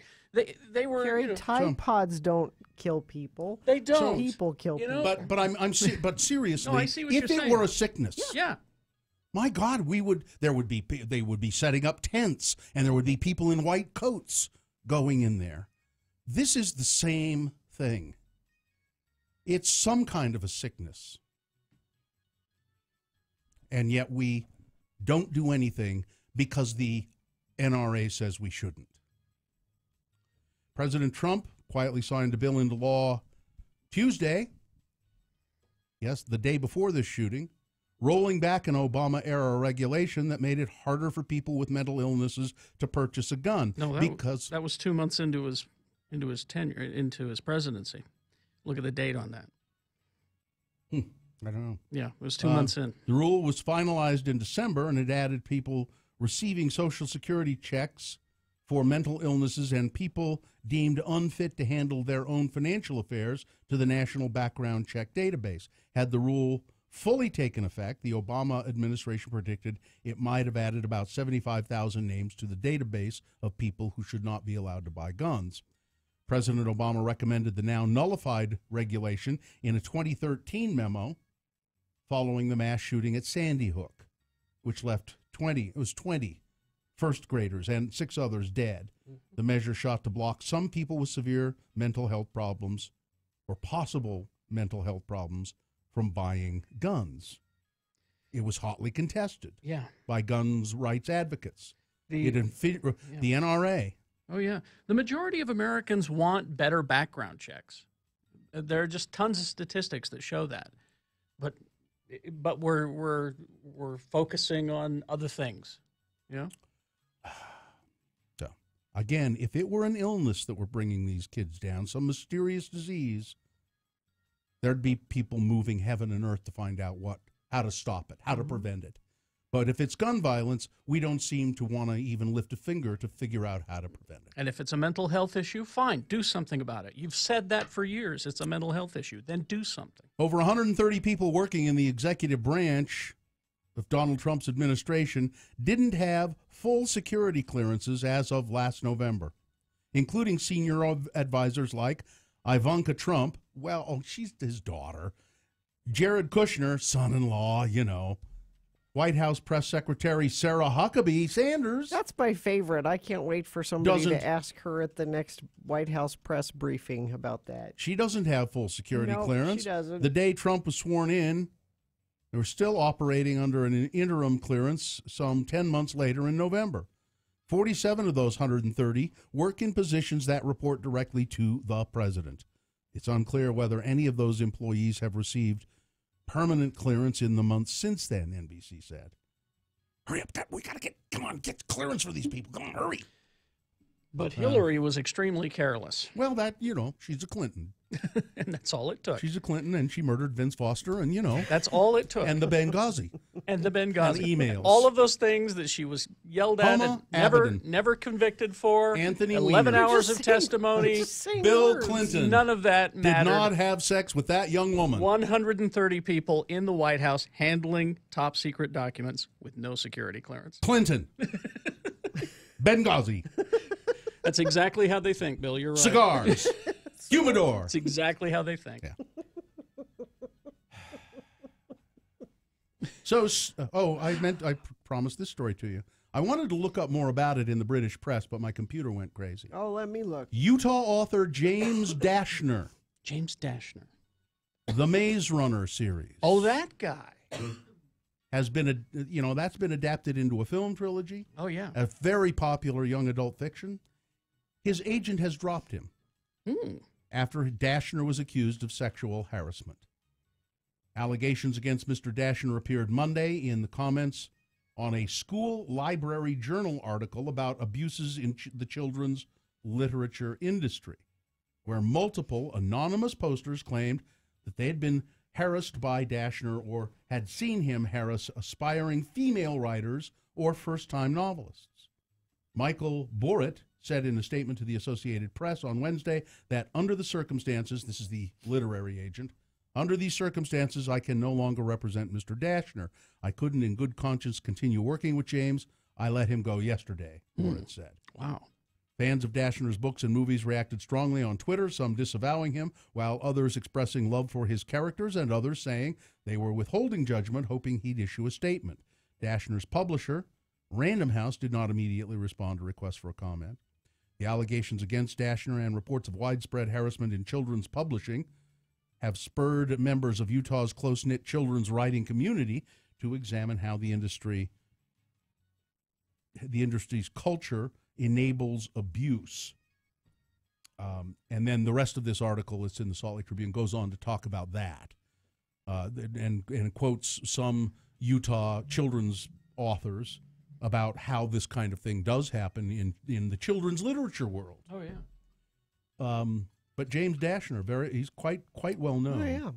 And so the nature of the harassment has not been made entirely clear, other than anonymous sources, mostly online, have said, well, let me tell you what Jim Dashner did.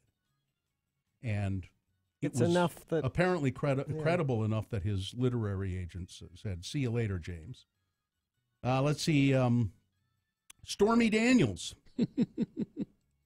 It was revealed yesterday that, Donald Trump's personal attorney, I believe his name is Mr. Cohen, said, yes, indeed, I did pay off Stormy Daniels $100,000 and some odd.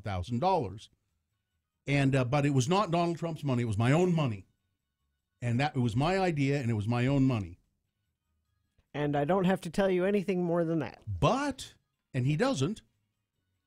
So he's trying to give Donald Trump a little room there, little distance, to say, I knew nothing about this. I don't know what it was. And the attorney can just, I guess he decided that she was going to say some things that they were not true but would be damaging, even though they're not true. Because that happens all the time, that attorneys just, our attorney, Ed Brass. He's paid off so many things that I don't even know about. I have no idea how much money he has spent paying people because you don't talk about it. Because he never tells me. He never tells me, but I could only imagine it must be hundreds of thousands of dollars. But so now, but what this does is Stormy Daniels now says, okay, now that you've said officially, yes, you paid me off, but you talked about it, and you told me not to talk about it. Yep. I'm going to talk about it. That's what she says. And you know what? It won't matter.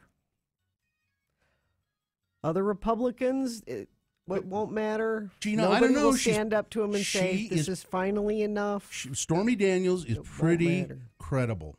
I think she's absolutely credible. She was the star of Porking with Pride 2 and finally Legal 7. Right. And it won't. Paul Ryan will not say, okay, I'm finally done. Chris Stewart will not finally say, I'm done. No. Mike Lee, no. Nope. No, they'll all still. That's still they'll still go. They'll do this kind of thing. They'll look at you for a second, and then they'll look down and they'll go, oh, I got my shoes untied.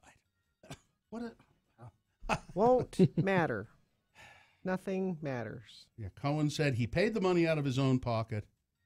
Well, that now Stormy Daniels' manager, who I can only imagine who that would be, has said, well, he said you can't go public with this. Well, that's public, so she's going to tell all. You're in violation of the contract, so hopefully she will tell all. Yeah. That'll be fun.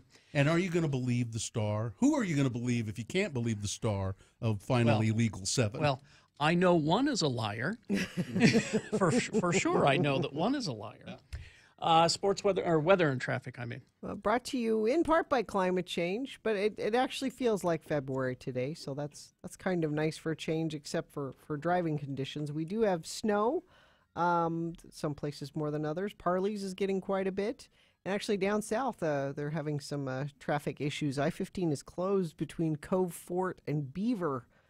Snow-packed roads, making travel dangerous in central Utah. So if you're headed that way, be aware of that. Crash southbound I-15 milepost 326 in Kaysville off to the left shoulder. They are requiring chains through that Beaver area, chains for semi-trucks. So they've got quite a bit of snow down there, it sounds like. And crash southbound I-15 at 1400 North in Centerville off to the right shoulder. And looks like that's it. That's traffic.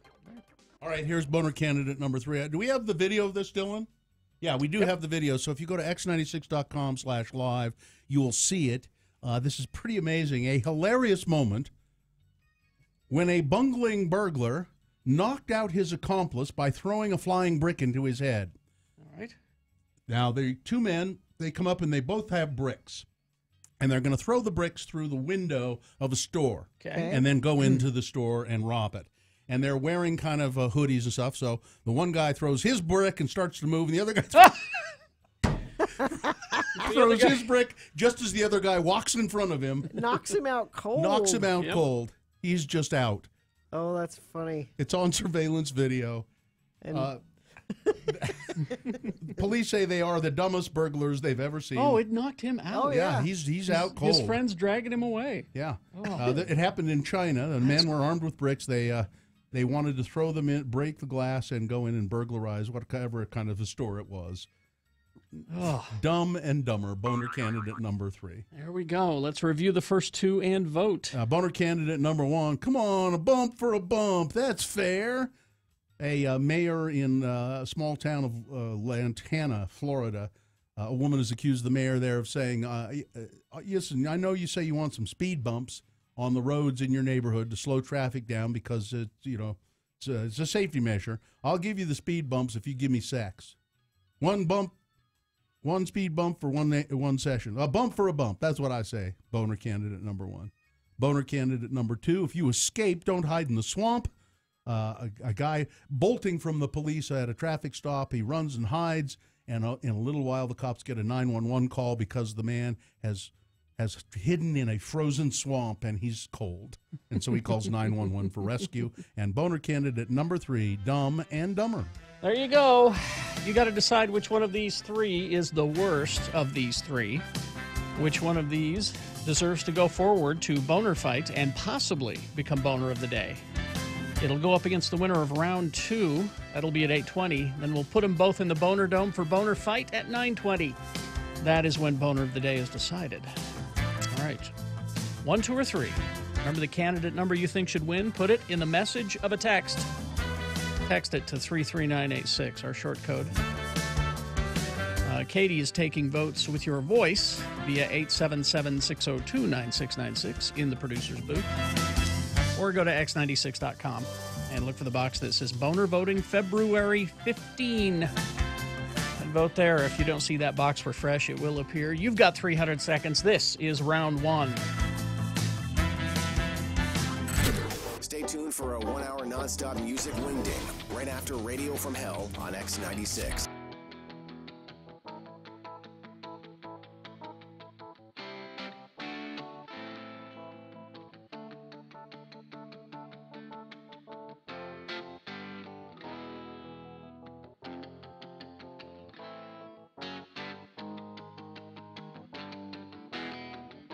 My question is, and this is for you parents, is I didn't know that they still did these. Oh, yeah. The daddy-daughter dance, and there's a mommy-son dance. Yeah.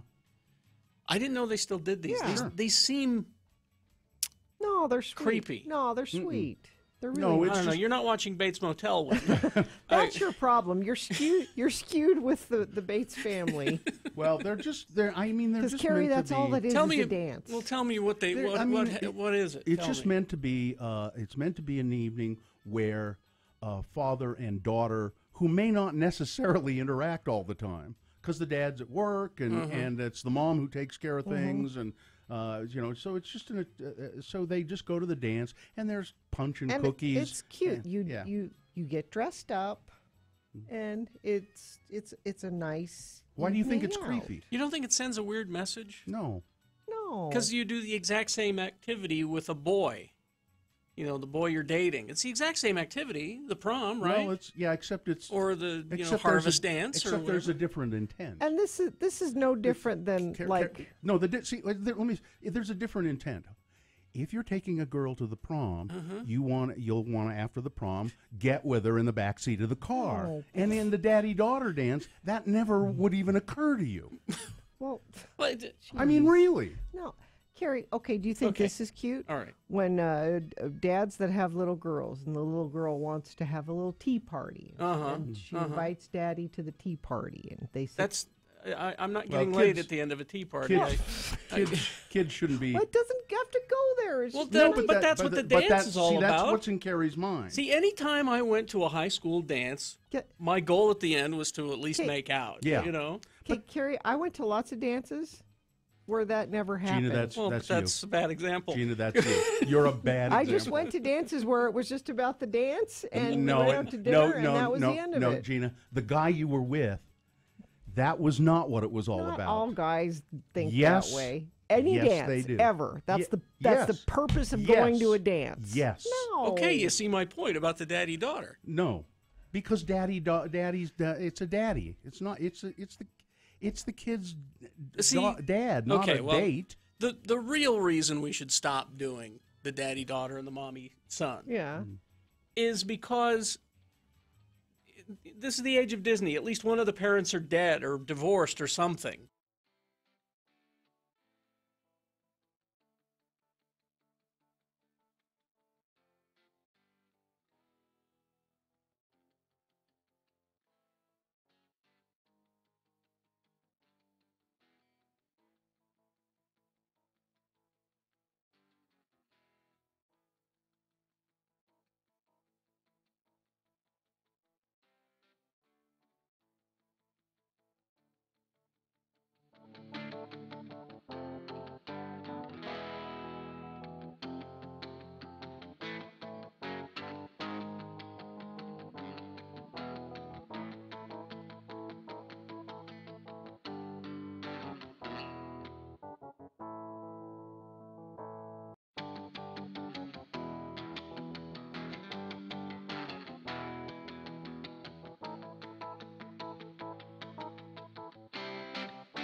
From Hell on X96. All right, time to award round one of your boner voting.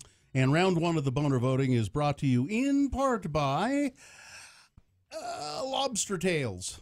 Really? Nice. Yeah, really. That's Valentine's. Yeah. Nice. I thought you were going dry age New York. I thought that's what you said you were doing. That's not all I had. Oh, well. Have you ever heard of Surf and Turf? And Haster Games. They have the best selection of the latest board games, Magic the Gathering, Dungeons and Dragons, and more. It's a great place to stay and play. Remember, Haster has it 6831 South State and online at hastergames.com. So we had boner candidate number one. Come on, a bump for a bump. Woman claiming that a mayor in a small town in Florida said, yes, I could put speed bumps on your street for safety reasons. I'll give you a speed bump if you give me, a little bit of a little bump. A bump. So a bump for a bump. How many speed bumps you want? One bump, you get a speed bump. Two bumps, you get another speed bump. And then there's boner candidate number 2. If you escape, don't hide in the frozen swamp. Just don't, because you'll get too cold, and then, like this guy, you call 911. So he fled a traffic stop on foot and went to hide from the cops, but it later ended up calling 911 because he was in a frozen swamp and he was cold. And boner candidate number 3, Dumb and Dumber, bungling burglar knocked out by a flying brick that was thrown by his own accomplice. Pretty silly.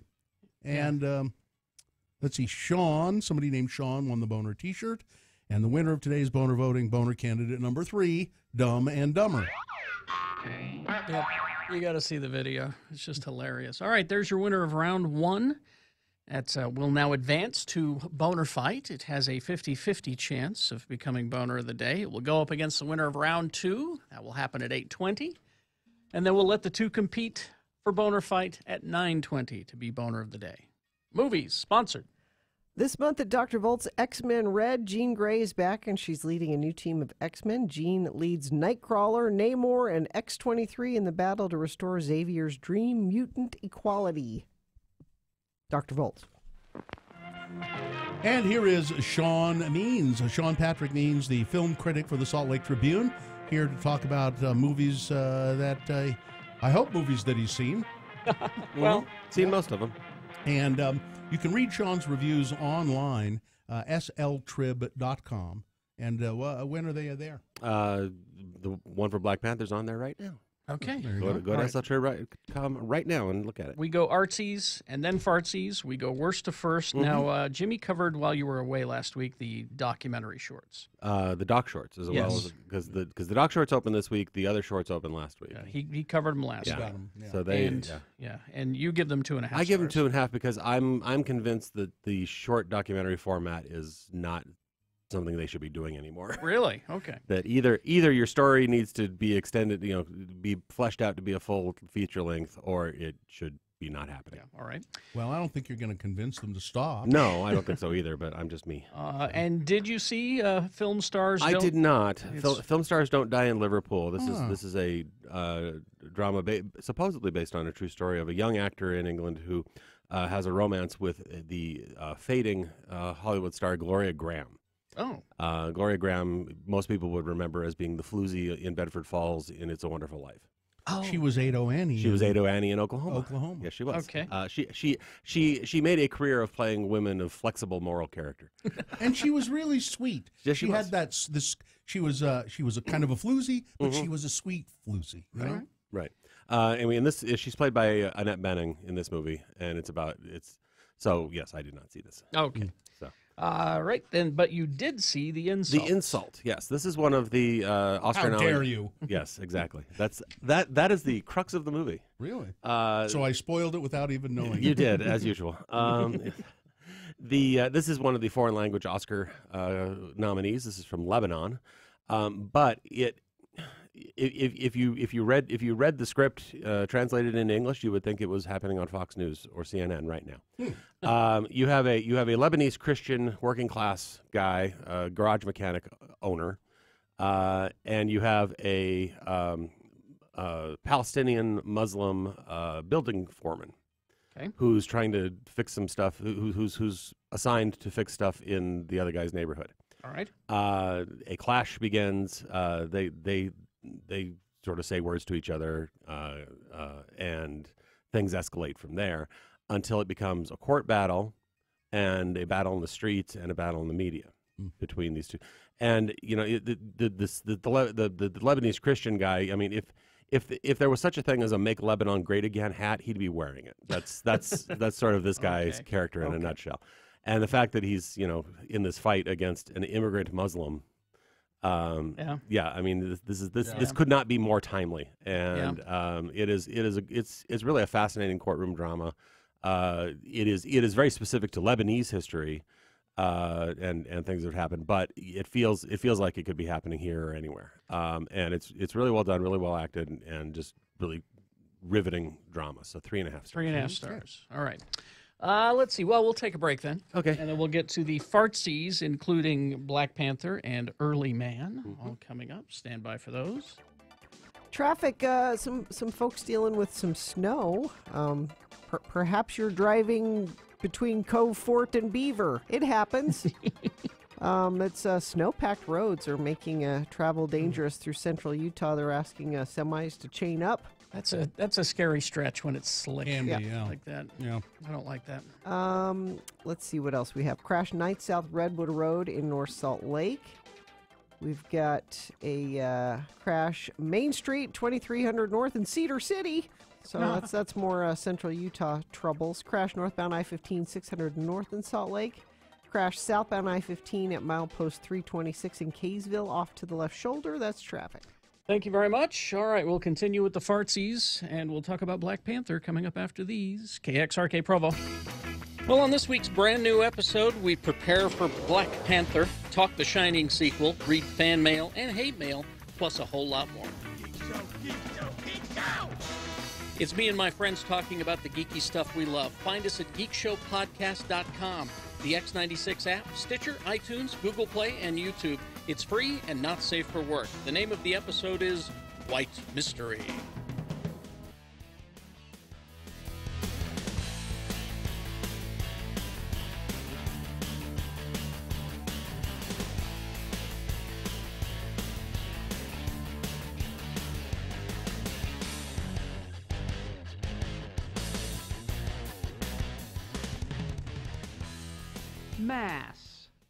Mass. Spell it with me now. M-A-S-S.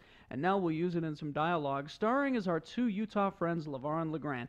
Let's listen to the boys as they cut through Temple Square on their way to JB's for the breakfast buffet. Again, the word is Mass.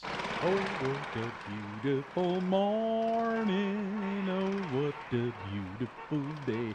It's a beautiful morning for a breakfast buffet at JB's, ain't it, LeVar? Any morning is a beautiful morning when breakfast is all you can eat for one low price and when your best bud is buying. Oh, what a beautiful... Wait, what? I thought it was your turn to buy. No. I bought the last breakfast we had together down to the Circle K, remember? The chocolate milk and the Hostess pies. Oh, right. I guess it is my turn to buy. Whew, Temple Square sure ain't as busy today as it gets during the general conference, is it? Well, you said it.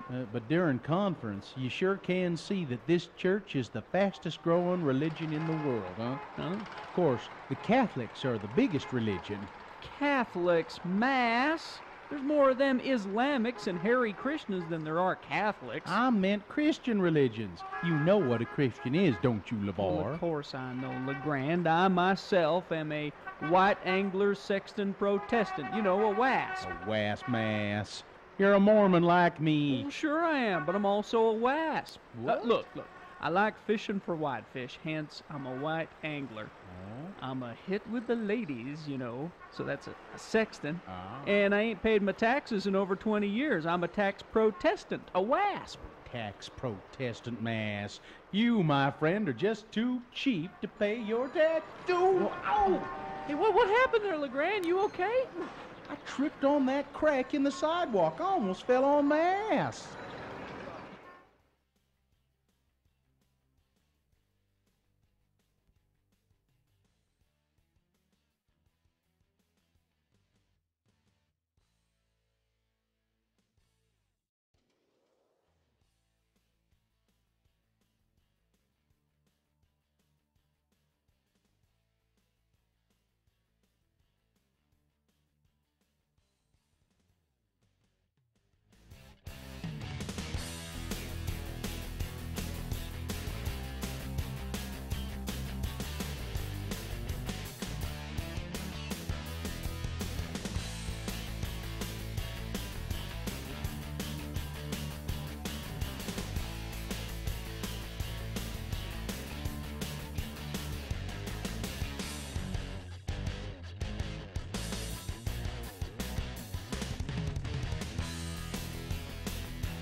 Listen on Twitter at RFHCarry, Radio from Hell on X96. It's more movies brought to you by more movies. Okay. Sean Mean, Salt Lake Tribune. Here he is. We'll get to the fartsies now, the common movies. We got one that was not screened, Samson. Like Samson and Delilah? Like that one, yes. Yes. Some set of cheekbones named Taylor James playing the biblical muscle man. All right. It's got Billy Zane in it, though. Yay! So, Does he play God? When I was a kid, he plays a king. When I was a kid, I saw Samson and Delilah with Victor Mature, and I want to say Olivia de Havilland or Hedy Lamarr. Hedy Lamarr, thank you. Hedley. Yeah, and she was really pretty. Thank you for the Blazing Saddles reference. Yes. And I saw it when Kids, Blazing Saddles is on Netflix. I did that for Gina. Thank you. I saw it when I was a kid in a movie theater. Big Technicolor. Yep. The Egyptian Theater, as a matter of fact, Right. up in Ogden. And I was so blown away by that movie. And then I saw it some years later. But this isn't that. It's so terrible. No, this is a Christian themed distributor that does these sort of things. All right. But yeah, it's got Rutger Hauer and Lindsay Wagner, so it's almost like an old episode of The Love Boat. There you go. I might go. So not screened. Not screened. All right. Well, then let's get to Early Man. Early Man. Yes, this is Nick Park, the creator of Wallace and Gromit. So it's those guys. Clay animation, very very fun. By anybody else's standard, this would be a fun, great animated movie. By their standards, it's kind of a letdown. Really? Yeah, there's not as much character development or as you would expect from Wallace and Gromit people and the Chicken Run people. You say they're better than this. They should be better. They should be a little better than this. Oh. We've got a tribe of Stone Age hunter gatherers, mostly gatherers because they really suck at hunting. Whose valley is overrun one day by people from the Bronze Age. They don't realize there are people from the Bronze Age, so this is a shock to them. So they one of their group sneaks into the Bronze City and discovers that they worship a certain event, the sacred and beautiful game. Well, yeah, that they call football and we would call soccer. Oh, okay. And what you don't know from the advertising for this movie is essentially this is a Bend It Like Beckham inspirational sports movie. Because the Stone Age people have to challenge the pampered stars of the Bronze Age soccer team to save their valley. And so it's funny. It's funny. It's got a lot of great gags. It's very cute. And like I said, if this were released by the people that did The Boss Baby, you'd say it's a great movie. Oh, okay. But because it's Aardman, you expect better. So three stars. 3 stars for Early Man. All right, let's get to Black Panther. Black Panther, yes. This is the much anticipated, much wanted character that some people didn't know about and other people have been waiting for 50 years to be turned into a movie. He's been around that long? 1966. Actually predates the Black Panther Party by about 3 months. Yeah. Okay. So, yes. Yeah, he was first. He was first. T'Challa, king of Wakanda, a African country hidden from the world because they have vibranium. They are the only people that have vibranium, the super special, super strong, super everything metal. That's what Captain America's shield is made of. Well, it's a vibranium steel alloy. Yes. So it's not pure vibranium. So that would be different. All right, geeks. Come on. This is important. Anyhow, so but they are. It is a country that is completely, in Africa, but has never been colonized, never been conquered. So there's no European influence, and because of that, they have allowed themselves to grow into this great technological center. Untouched by European influence, and they got stuff we ain't got. Well, now how could that happen if there are no white people around? How could that possibly happen? See, now you're showing your bias. That's the great what if of this movie, and why it's so important. Why it is so important in terms of representation is what would Africa have been like if the Europeans hadn't come and screwed it all up and enslaved everybody? See, but I'm curious about the economic side of it. How are they trading with other countries if they're a secret? How are they making money? They think that they think that they are farmers. Yeah, everybody else thinks they're farmers. Everybody thinks that they're farmers, so they would trade, crops and cattle and things like that. But nobody goes there. But nobody goes No, there. because they think it's a dense rainforest, when actually it's a force field and everything else. Oh, it's a very force cool. field. Well, because they got high tech. They got stuff. technology. Okay. Anyhow, all right. And that becomes the crux of the story is whether they should stay that way or whether they need to expand and share their gifts with the world, and what the world might do if they found out. Yeah, because the tech that they've got, and I said this on Wednesday, it makes Tony Stark look like like he's nothing, a biker. Exactly. So you have outside influences. There's this one nasty arms trader who's like the one guy who's ever gotten into Wakanda and gotten out with some vibranium, and so they try to find him and get him back, bring him to justice. And in so doing, they run into somebody else, a American trained person who is really good at killing people. As a matter of fact, his nickname is Killmonger, played by Michael B. Jordan, who from Creed. He played Creed. This is so King T'Challa, played by Chadwick Boseman, who we were introduced to briefly in Captain America: Civil War. Right.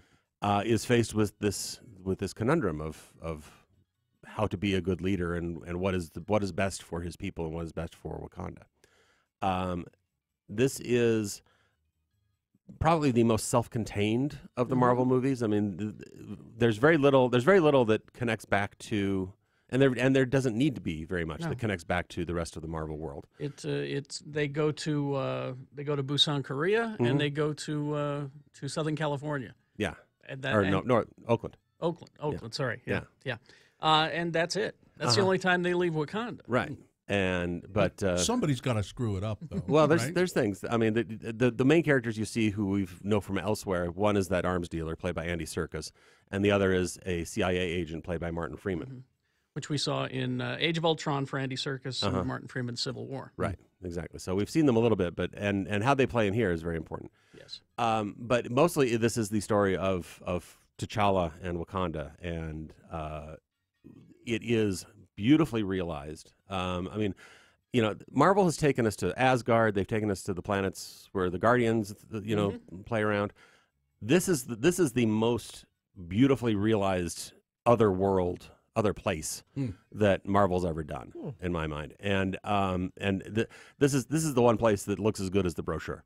Yeah. I want a vacation in Wakanda, which is why I think you should see it in IMAX. Yes, see it as in as big a screen as you can manage. Did you see it in IMAX? Yep. No. Oh. What was our screen? We were in IMAX. Oh, okay. We were in IMAX. All right. It is beautifully realized. I want to, when the Oscars come around next year, if this isn't up there for costume design and production design and those things, there's a bit of a mistake made. Yeah. Ryan Coogler directed this. He directed Creed. He directed Fruitvale Station, and he not only tells a dynamic, action-packed story, he also gives you a lot of stuff to chew on and think about Africa and African Americans and whether Wakanda was right or wrong to hide its gifts from the world and what the aftermath and what what all that entails. This is for my money not only I think this is maybe the best movie in the Marvel universe. Really? I think so. Wow. Okay. And that's the tall order because the first Avengers was so good and everything, but this one is like I said, it's the most fully realized and sort of best world building that they've ever done. And it's a movie that's not just about we're heroes, we got to blow stuff up, and it's really about the questions and choices of power and responsibility. And they do really explain how they could do all of this without white people around. It's a given. Oh, okay. We've been so damn great. So we have to just accept that. Yes. All right. Yes. Well, I'll go into it with a little skepticism. And satirically, you are actually pointing out what is one of the major backlashes that's happening with this movie, where you do have people who who think what you're saying but actually mean it. I know. And it's kind of creepy and disturbing. But this movie is great. My favorite. You got to go. My favorite comment that I heard in the lobby afterward was, "I think this movie is going to piss off the right people." I would say exactly right. like that that. is exactly correct. I thought it ticks off. That's. I thought that was perfect. As they said about Occupy Wall Street, they're yelling at the right buildings. No, we're not going to be mad about it. We realize that it's not real. Anyway. Let's see. So, all right. Well, let's run 4 stars. 4 stars for Black Panther. Let's run these down then. Let's see. Film stars don't die in Liverpool. Not screened. The Insult, 3.5 stars. The Oscar-nominated documentary shorts, 2.5 stars. Samson, not screened. Early Man, 3 stars. Kind of disappointed. A little bit.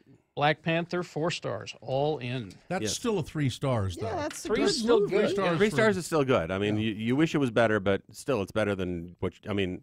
If the people who made the Emoji Movie made this movie, you'd think, what a turnaround.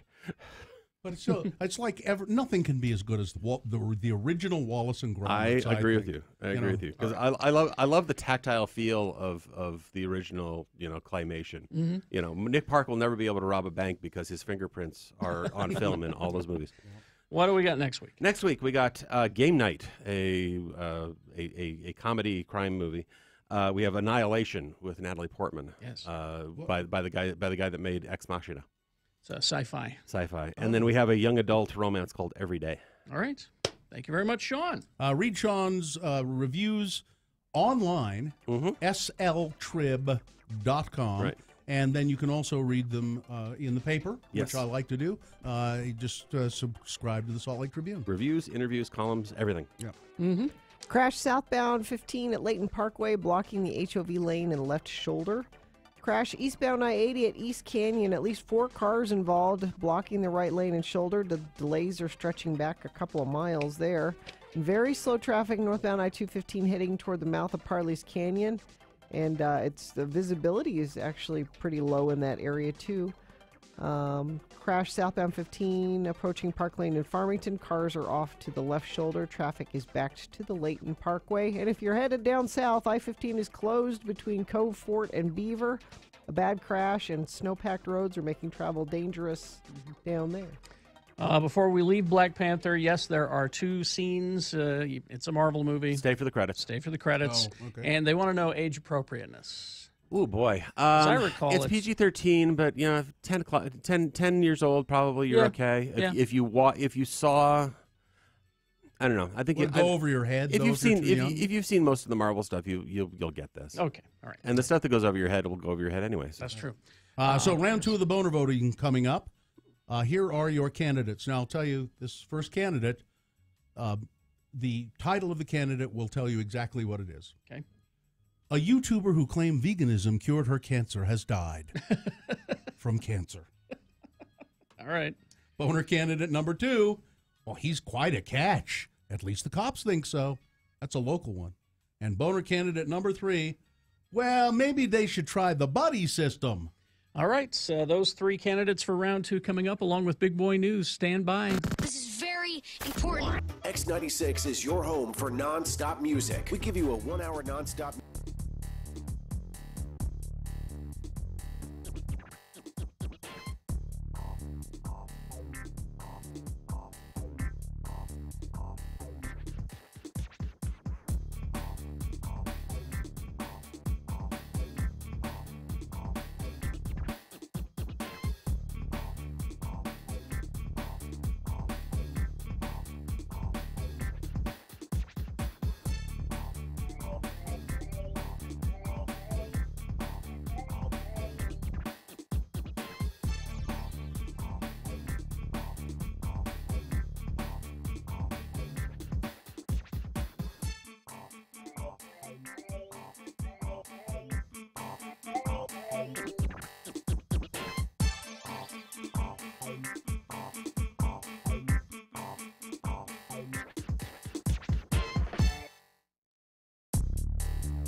right, it's time for Big Boy News and, more importantly, round 2 of the boner voting. Yeah.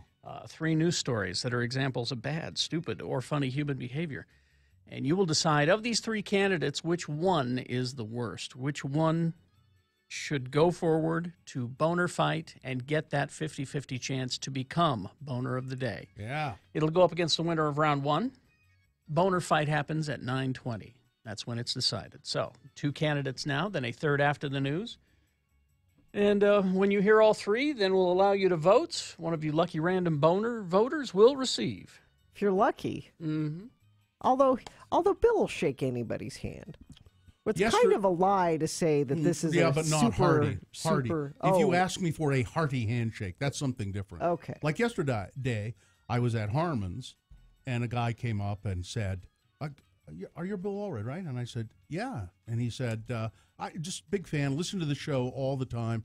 Thanks for doing it." And he held out his hand, and I shook it. You didn't ask him first, did you? Did you vote for your boner? No, You'll just shake I hands. expect you to tell me. Okay. Now, that same guy, by the way, so I left Harmons and I went up to the Avenues liquor store, and there was the same guy. Oh, he's Avenues following. liquor store. Oh, well, he said, hi. Oh, I said, we run in the same circles. And then I went upstairs to buy some groceries, and he was upstairs buying groceries. And he said, wait a minute, are you following me? Huh? And I said, no, but if you head for the asparagus, I'm going to really be suspicious. And then it got even weirder when Bill got home. There he was. It's on my front porch. No. All right. Here's boner candidate number 1. Yes? Huh. Well, that's interesting.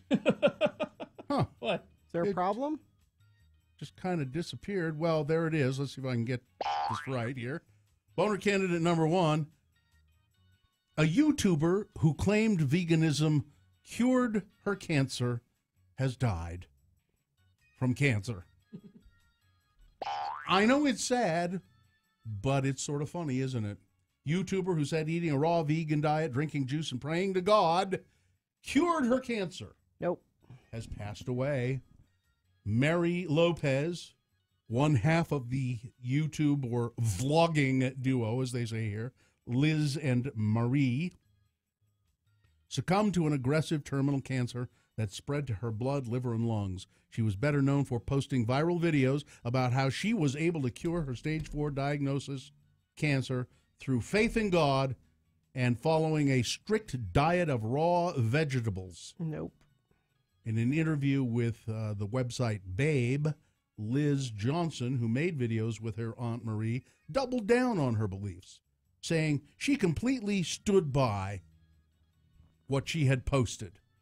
Completely stood by the fact that her aunt, her cancer was cured because of praying to God and a strict vegan diet. Well, what about the fact that your aunt died? Well, it was her time. What did she die of? Was cancer. So I don't. A YouTuber who claimed veganism cured her cancer has died from cancer. Boner candidate number 1. Boner candidate number 2. Well, listen, he's quite a catch. At least the police think so. Provo police said a couple is engaged to be married after a man sitting in the back of a Provo police officer's car successfully proposed to a young woman. A Facebook post from the Provo Police Department said that the man had been handcuffed and placed in the police vehicle because there was a warrant out for his arrest. Officer Courtney Manwaring arrested the groom-to-be and cited the bride-to-be. So where was the bride in the car too, or did he do it like... Manwaring said that the man's female companion was drug... This is all jumbled up the way it's... printed. I'm just trying to picture. He's handcuffed in the car. Okay. So the man asked the officer for permission to speak to the woman from the back of the car. Now, it doesn't say here where she was. My guess is I guess she was of the outside car. the car or maybe in the front seat or whatever. But can I speak to her? So he's handcuffed.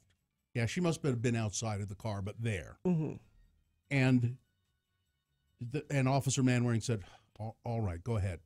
He's in the car. He's restrained. Go ahead. What do you want to say to her?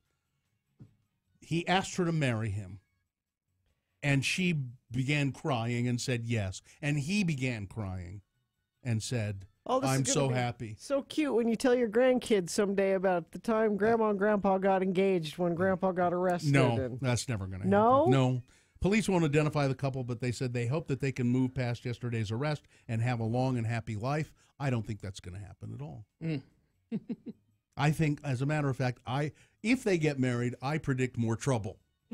Boner candidate number 2. Well, he's quite a catch. At least the police think so. Coming up in a moment, boner candidate number 3. Maybe they should try the buddy system, the kind that the Utah State Legislature has. You know. All right. Sure. Boner candidate number 3 for round 2. Right after this big boy news and opinioendo brought to you by. Looking for a great deal on a used smartphone but don't want to meet a creepy guy in a parking lot? Bad Apple repairs, buys, sells, and trades in smartphones. Unlike the guy in the parking lot, Bad Apple guarantees them. 10 locations. Go to badapplerepair.com.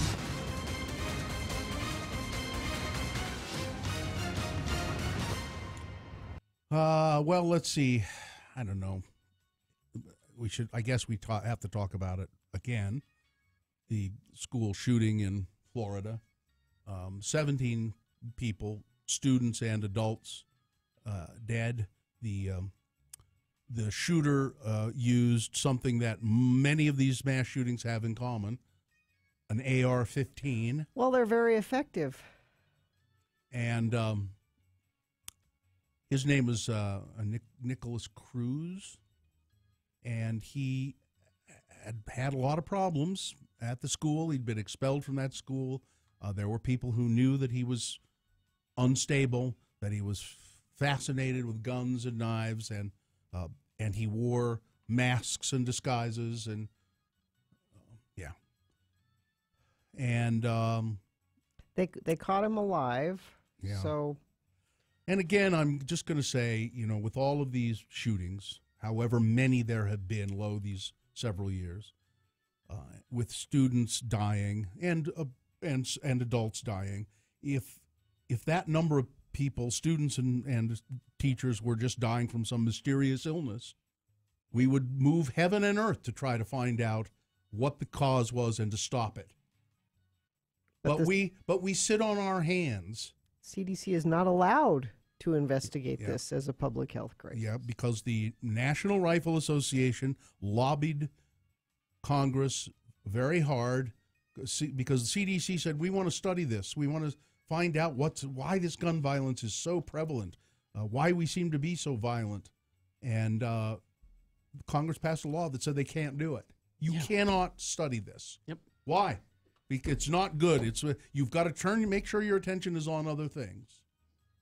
I'm sure they have some bull crap reasons. Geez, I wish I could say what I want to say.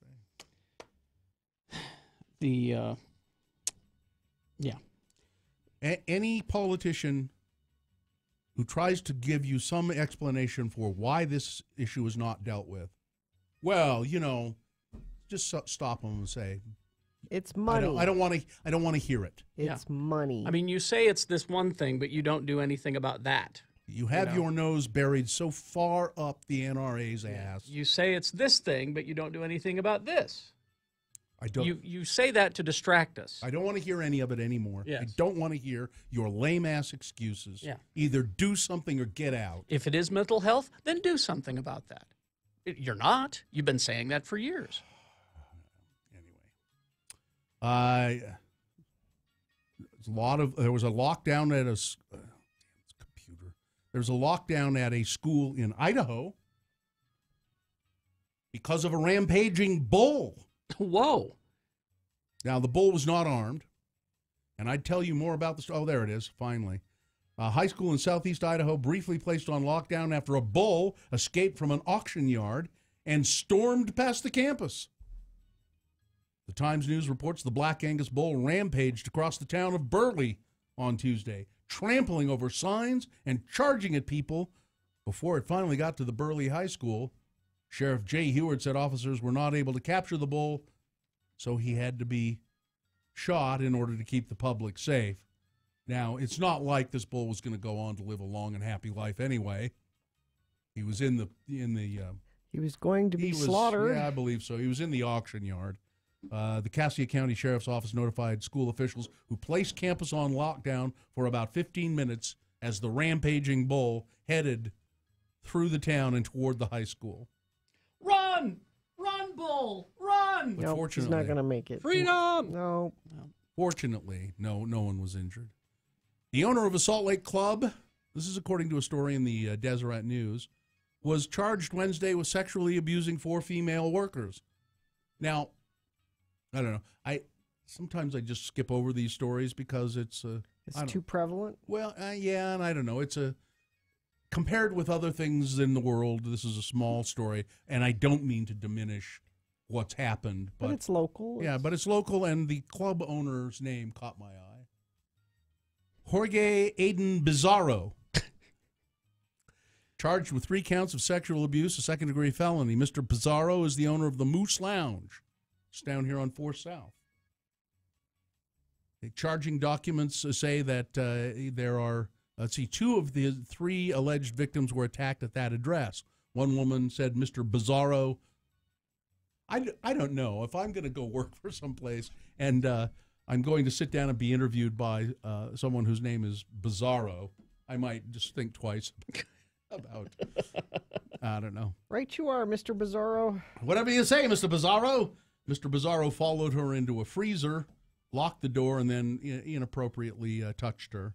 The woman said weeks after the incident, he pushed her against a shut door and started to kiss her without her consent. She said, she didn't say, Mr. Bizarro, stop. She said, Jorge, stop. So let's see. I'm sorry was being so halting here, but it really is. Your computer is being halting. A computer which just sucks. I know we talked about it yesterday, but the radio host who said those horrible things about Chloe Kim. Yeah, things I can't repeat on our radio show. The snowboarder. Yeah. He got fired. You don't know what? I don't recall. I don't remember. What? We didn't talk about it. This is radio personality Patrick Connor. We didn't talk about this, and I didn't see it. Barstool Radio's Sirius XM channel. The Shower Hour is the name of his show, and he said, "I am uncomfortable saying what he said." Would you like me to? Would you like me to come over there and read it? I don't think Can you paraphrase read it either. Paraphrase it. What did he say Well, about her? Well, Chloe Kim, is he in South Korea? You can say it, but it's in bad taste. Is he in South Korea, or is he just talking I think he's just a local host. He's just a He's local. on Sirius. Yeah. Yeah. Well, he probably felt that because he's on satellite radio, he can come Well, off because he didn't just say, okay, he called her a hot little piece of ass. Really? Oh, that's not all he said. I mean, she's what? She's underage, right? She's 17. He said, quote, she's fine as hell. If she was 18. Okay, you don't need to go further. Yeah. Yeah. Really? He was fired. Good. Radio scum. The House and Health and Human Services Committee yesterday here in Utah opted not to recommend a bill that promotes evidence-based practices in mental health and substance abuse treatment. Instead, the committee voted to request the legislature's Health Reform Task Force study the contents of this bill, which I now just realize I don't have time to get into. Yeah. So we'll leave it at that. Sports weather traffic. Brought to you by this seafood season. Go fishing at Del Taco and snag 2 beer-battered fish tacos for only $4. No bait or tackle required. It's unfreshing, believable price, and participation may vary. Well, we hear about so many creepy, horrible people. I'm just going to take a moment to say how much I like Donovan Mitchell of the Utah Jazz. He's a good guy, and he's exciting to watch. He's the first rookie in NBA history to lead his team in scoring during a win streak of at least 11 games, because they did win again last night. And he also took a Sharpie and wrote on his shoes, end gun violence. His mom's a teacher, so this hits close to home for him. Now, are the Jazz, they've had a great win streak here, 11 games. That doesn't matter. Are they still in the cellar? No. Are they still at the very bottom? They sucked so bad at the beginning of the season that it's... But there is a chance they can make the playoffs, even though they're at the very bottom of their division. And we'll talk Olympics with Amy Donaldson a little bit later on. Mm-hmm. Weather brought to you by climate change, although the weather is more like it should be for February today. We've got some snow flurries and a high of 44. Speaking of the snow, the I-15 southbound in Beaver. Southbound is open, but northbound remains closed as snow-packed roads and very slick conditions there in Beaver. Snow plows are trying to get around a crash on eastbound 80 at the reservoir near East Canyon. Traffic is at a standstill, backed up nearly 4 miles in that area. Crash southbound I-15 near Glover Lane in Farmington. All lanes of travel have stopped to move the cars from the left to the right side of the freeway. Traffic is backing up there. And if you see anything you want to let us know, you can text it to us 33986. All right, here's a boner candidate to number 3. You know, maybe they should just try the buddy system. Or I should say, crikey. Sleeping with a coworker is pretty much a no-no in most workplaces. But it's especially sensitive in the world of politics. Not that Australia's deputy prime minister stuck to that unspoken rule. Barnaby Joyce has been under significant pressure in the past week or so after it was revealed that he had an affair with one of his staff, ultimately leading to the breakup of his 24-year marriage. The situation has seen Joyce labeled a hypocrite due to his advocacy of traditional marriage when the country was voting on whether same-sex couples could marry, and he kept going, no, no, no, we need traditional marriage. It has also been disruptive and led to Australia's Prime Minister Malcolm Turnbull passing a regulation banning ministers in his government from having sexual relations with their staff. All right, that's it. We're going to have to pass this we're going to have a regulation. No more sex with staffers. Understood?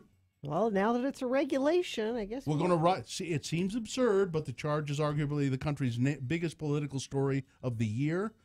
This change is being made in a way that is very, very clear. It couldn't be clearer, Turnbull told reporters. I've issued an ultimatum, a dictum. It's written down. We've put it in writing, so it must happen. Okay, all right. No sleeping with staff. Understood. By the way, this guy, the deputy minister Barnaby Joyce, not only was he having an affair with a staffer, he was doing it on government time. A lot of times he should have been, at the legislature in an apartment that was provided to him with taxpayer money. Right. Now, I understand in Utah they have this thing called the buddy system for legislators.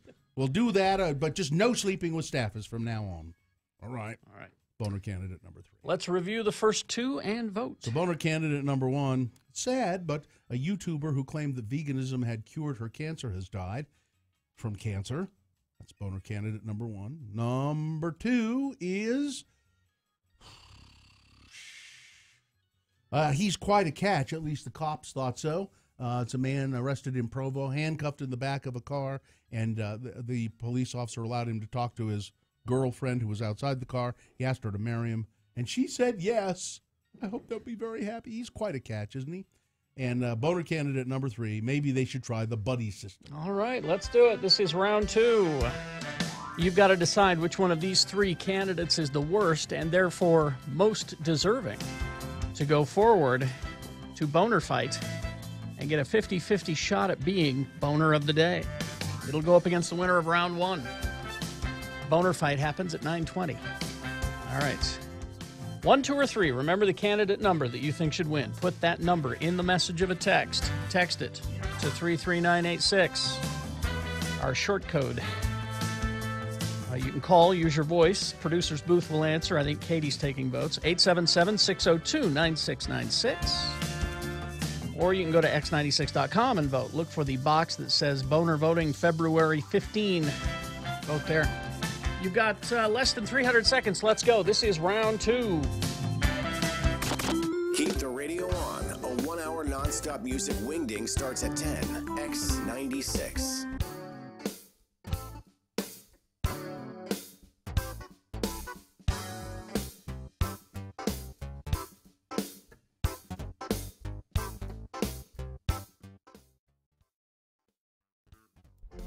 Ladies and gentlemen, the Radio from Hell show is proud to announce a brand new entertainment in downtown Salt Lake City. That's right. It's the grand opening of Carrie and Bill's Shakespeare Dinner Theater, where patrons can enjoy the very best in culture and cuisine. Each month, Bill and I will present a brand new Shakespeare play for your delight. And with each play, we'll change our dinner theater menu. We begin this weekend with Hamlet, Prince of Denmark.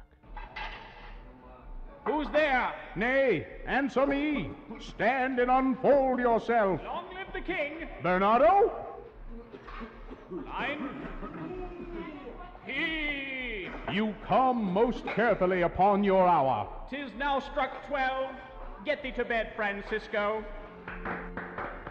And with immortal lines like that from the Bard, you get your choice of Hamlet Hawaiian-style ham, a juicy ham steak with a pineapple ring, or the Polonius chicken pot pie. And what's even more fun, not only will Bill and I play most of the parts, but we'll be your waiters. In coming months, you'll delight to other great Shakespearean masterpieces. Like The Taming of the Shrew, with me as Petruchio and Bill as Catherine the Shrew.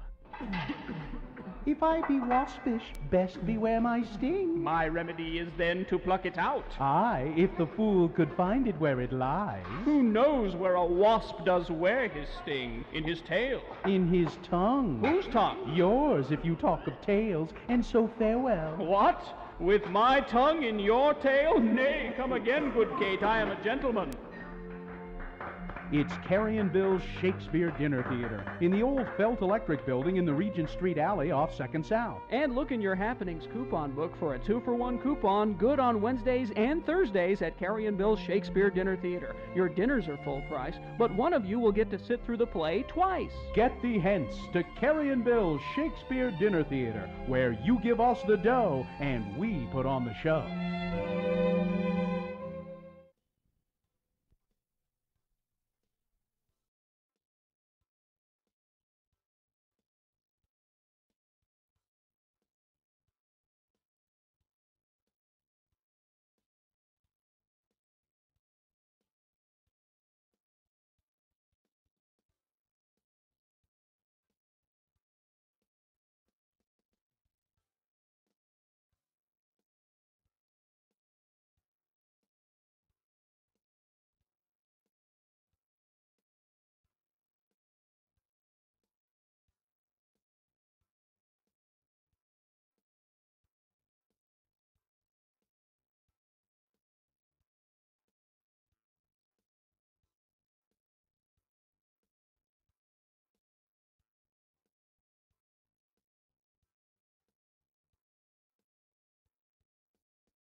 Terry Jackson, Bill Allred, and Gina Barberi on X96. All right, 8:46 right now.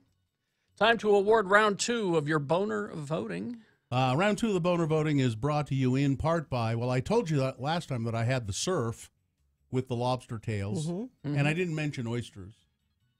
And the turf, boneless ribeye.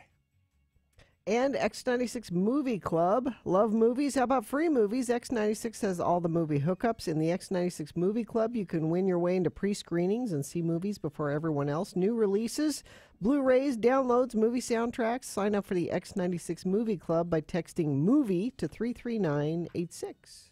So boner candidate number 1, a YouTuber who claimed that veganism has that veganism cured her cancer has died from cancer. It pretty much says it all, doesn't it? Boner candidate number 2. He's quite a catch. At least the cops think so. It's a guy arrested down in Provo on outstanding warrants. It didn't say for what. Handcuffed in the back of the car. The officer allows him to speak to a woman who was with him. She apparently was not in the car. She was outside the car. And the guy said, "Will you marry me?" And she said, "Yes." They're engaged. And then boner candidate number 3. Well, maybe they should try the buddy system in Australia. Like, we've proposed here in Utah for legislators because they're having a lot of trouble with apparently legislators sleeping with staff members in Australia in the legislature. So let's see. Somebody won a hearty handshake. And the winner was boner candidate number 1, the YouTuber who claimed veganism cured her cancer. Died from cancer. There you go. That is now candidate to be boner of the day. It's the winner of round 2. It'll go up against the winner of round 1 at 9:20. That's when boner fight happens. That's when it's all decided. We're going to be hearing from Amy. She's in South Korea for the Olympics. I wonder if she got a selfie with Shaun White. Coming up. But right now, we got to do some work on the radio because this guy's too lazy to do his own job, all right? That's why we're doing this. Okay. Sean Alexander from All Access. It's a music and radio news website, allaccess.com. He contacted us. Yes, he sent this. Hey, Carrie, Bill, and Gina, congrats on your big 25th anniversary of Radio from Hell. It's older than that. What? Yeah, so right away. Right. When is the actual anniversary date? Richie, when's the actual anniversary date? Well, so it depends on what you claim is the anniversary of Radio from Hell. Because if you're calling Radio from Hell what this carnation of it was... No. First. Carrie and Bill. So Carrie and Bill on X96 Radio from Hell. Well... No, Radio from Hell, the show. Radio from Hell. Okay, X96, because that's what Shaun White is, or Alexander is talking But he wants to know how long the show's been around. It's longer than that. And that's a different question as well, because if we're going back to just Carrie and Bill, so I cite a couple of dates. X96 was February 14th, 1992. Okay. So that's 26 years, so I don't know where he's going 25 years. He's off a year, all right. And Carrie and Bill started together, their first show together, June the 9th, 1986. I counted from that. Okay. All right. And then there was like a year and a half divorce. Right. So technically you're somewhere in the neighborhood of about 30 and a half to 31 years together. Let's just call it 31. So there you go. There you go, right. Sean. So there's that. Let's see. Can you get this back to me by next Monday at the All Access 10-question interview? Just need you to complete the profile. See, this is the problem that I had. Complete the profile below and email me back with your answers. Radio from Hell headshot and X96 logo. Have fun. Okay. I'm not going to do your job for you, Sean. All right? I'm not going to fill out this form because that's the interview. So we're going to answer your questions here, and we're going to send you this, and then you can dictate it. All right? So this is Carrie, and this is the sound of my voice. Hi, I'm Bill. I'm Gina. Okay. All right. So the first, born. Now, he doesn't say where or dates. It's just born. Yes, I was born. Just say where. Salt Lake City. I was born in Salt Lake. I was born in Ogden. I was born in San Jose, California. All right. Raised on radio. No. I was raised in Salem, Utah. Why, Sean, I was raised in Ogden, Utah. I was raised in Roy, Utah, and I was raised on radio, but that'll come up later in the questionnaire. I've got a couple of raised lumps on my arm here. All right. How did you, here's question 1. How did you first become interested in radio? I was listening to the night DJ on KCPX, AM 1320, Skinny Johnny Mitchell. And he would play records at night and do the battle of the records, and I listened every night, and I thought to myself, that might be a great way to meet chicks. Girls, not chicks, sorry. I became interested in radio when I listened to the radio with my mother. She liked to listen to talk shows, radio talk shows, and I became interested in it that way.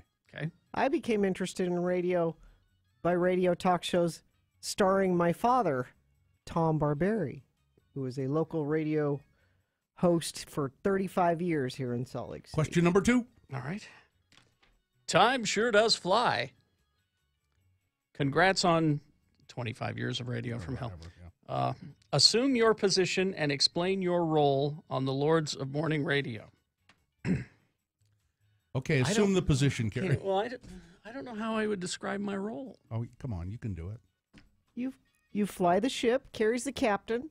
I'm Carrie. Okay, I run the board because I don't trust anyone else to do it for me. Right. You do more than that, though. I help with the flavor of the show and help decide direction and. You're our geek news expert. And and provide all of the drop-ins, all the sound effects, and things like. Yeah, well, good luck in radio. and many snarky comments along the way. Yes, that's what I do. Now, my role is much more easily explained. It's to yell. You're Utah's most trusted newsman, Bill. I yell things at people here in the room and people at large, and I do the news. You mostly yell at me. No, I yell at I yell at the legislature. I yell at the president. My job is to poke the bear. That being me. That being me. That being you. Yeah. You do that well. very And well. Incomplete sports. Traffic and weather. All right. Girlfriend's on the radio. Turn that up. All right. And of course to bring the feminine touch to the show. That's what Richie's for. Oh yeah. All right. Let's see. How would you describe your on-air style? I don't have. Can I just explain this for all of us? Yeah. I don't This get is it. something that bugs us about other people that do radio. Okay.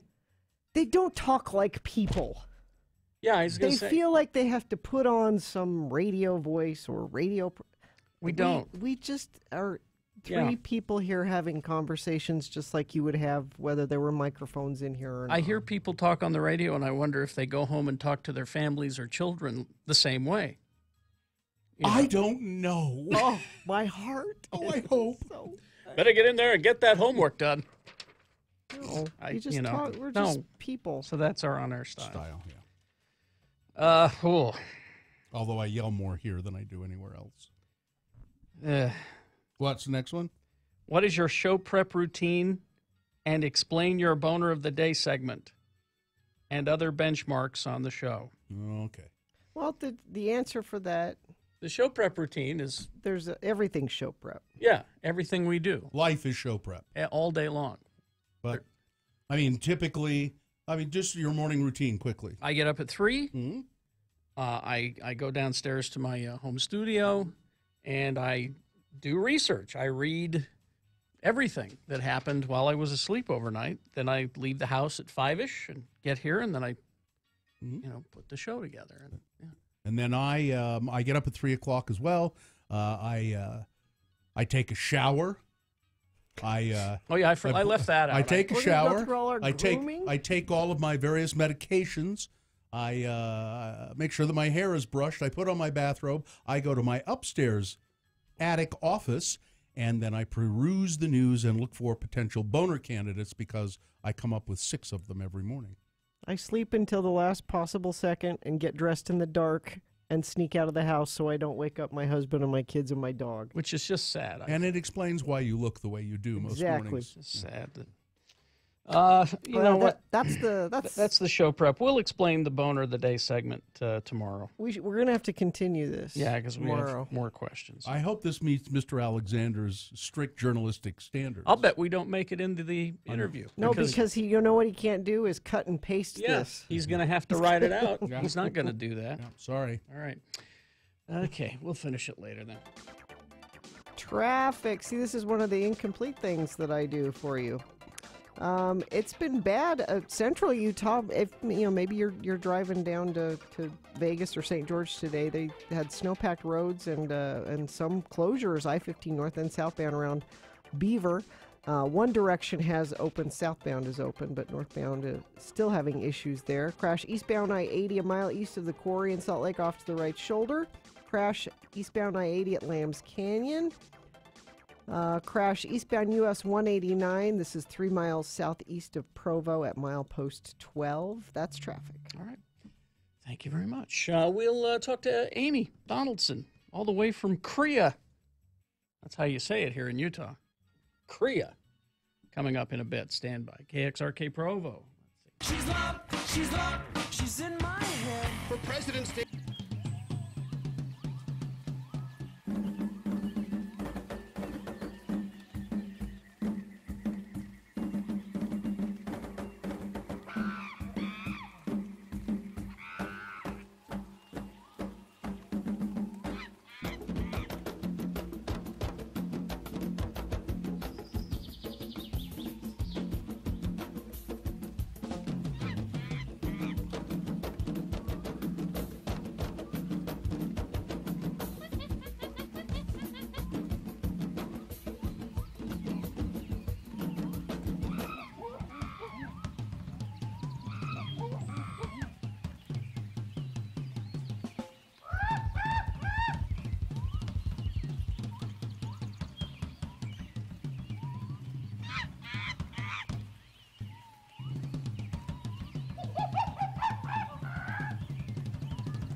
Al. Spell it with me now. A-L. Al. And now we'll use it in some dialogue with our friends Levar and Legrand. Today, the boys are out in the woods hunting with their California friend, Chip. A conversation ensues. Hey, nice of you guys to bring me on the deer hunt. I've never had a chance to do this. Never been hunting before, huh, Chip? Well, why am I not surprised?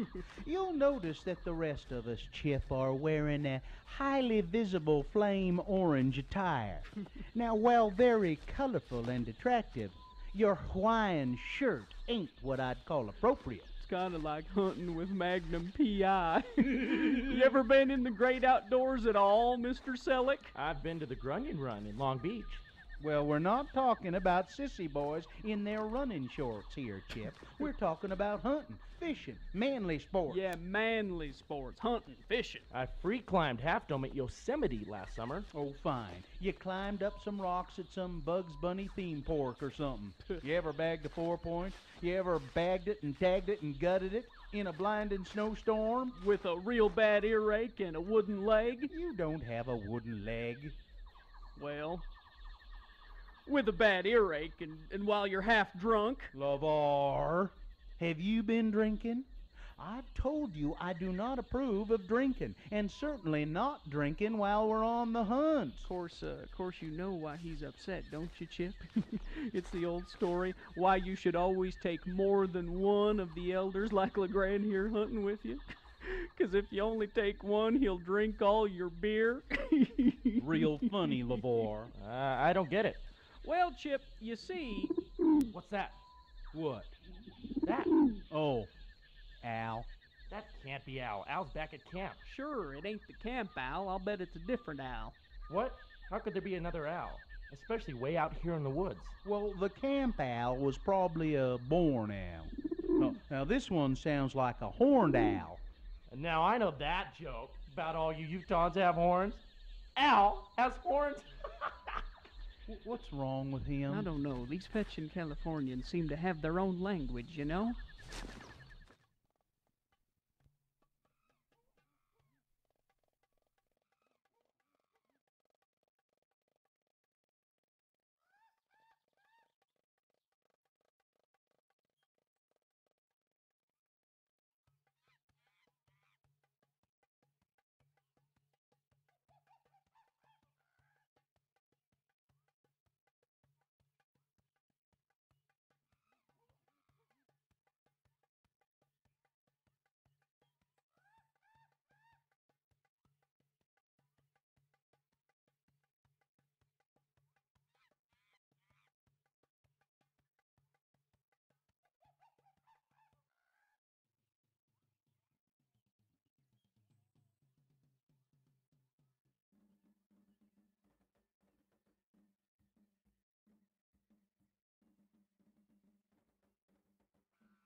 877-602-9696 or text us at 33986. Message and data rates apply.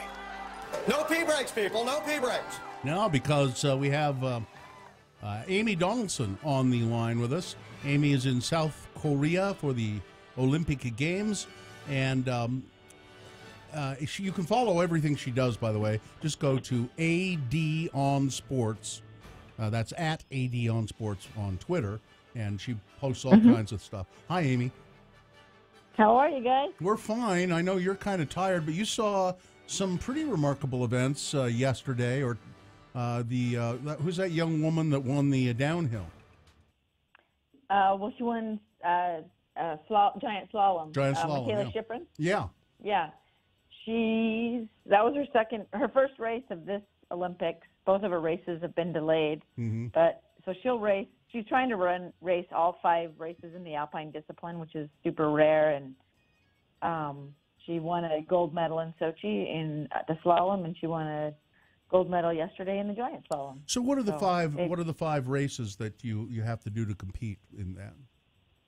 Well, you don't have to do them to compete. Usually people specialize in either one or the other. They're either fast or they do, the slalom, which is the big giant heavy skis, and then they make wider turns around those gates. Right.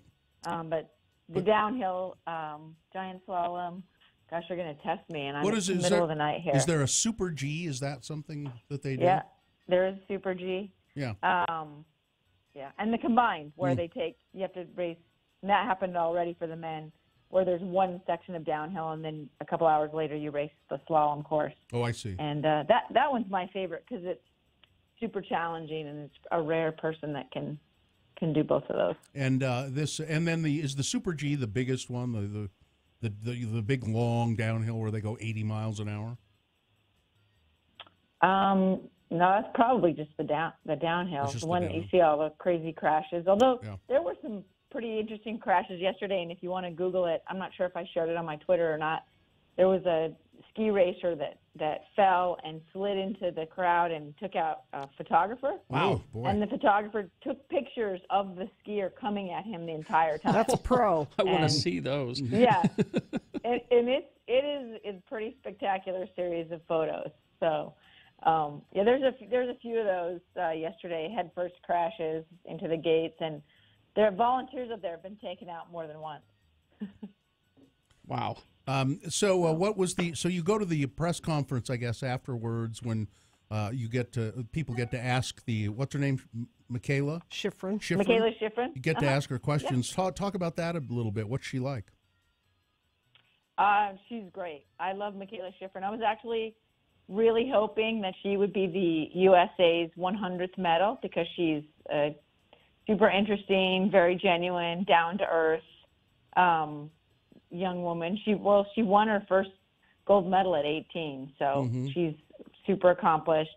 She's won like 44 World Cups already. I mean, she's she's going to be one of the greatest skiers in the world when she finishes her career, but definitely in the U.S.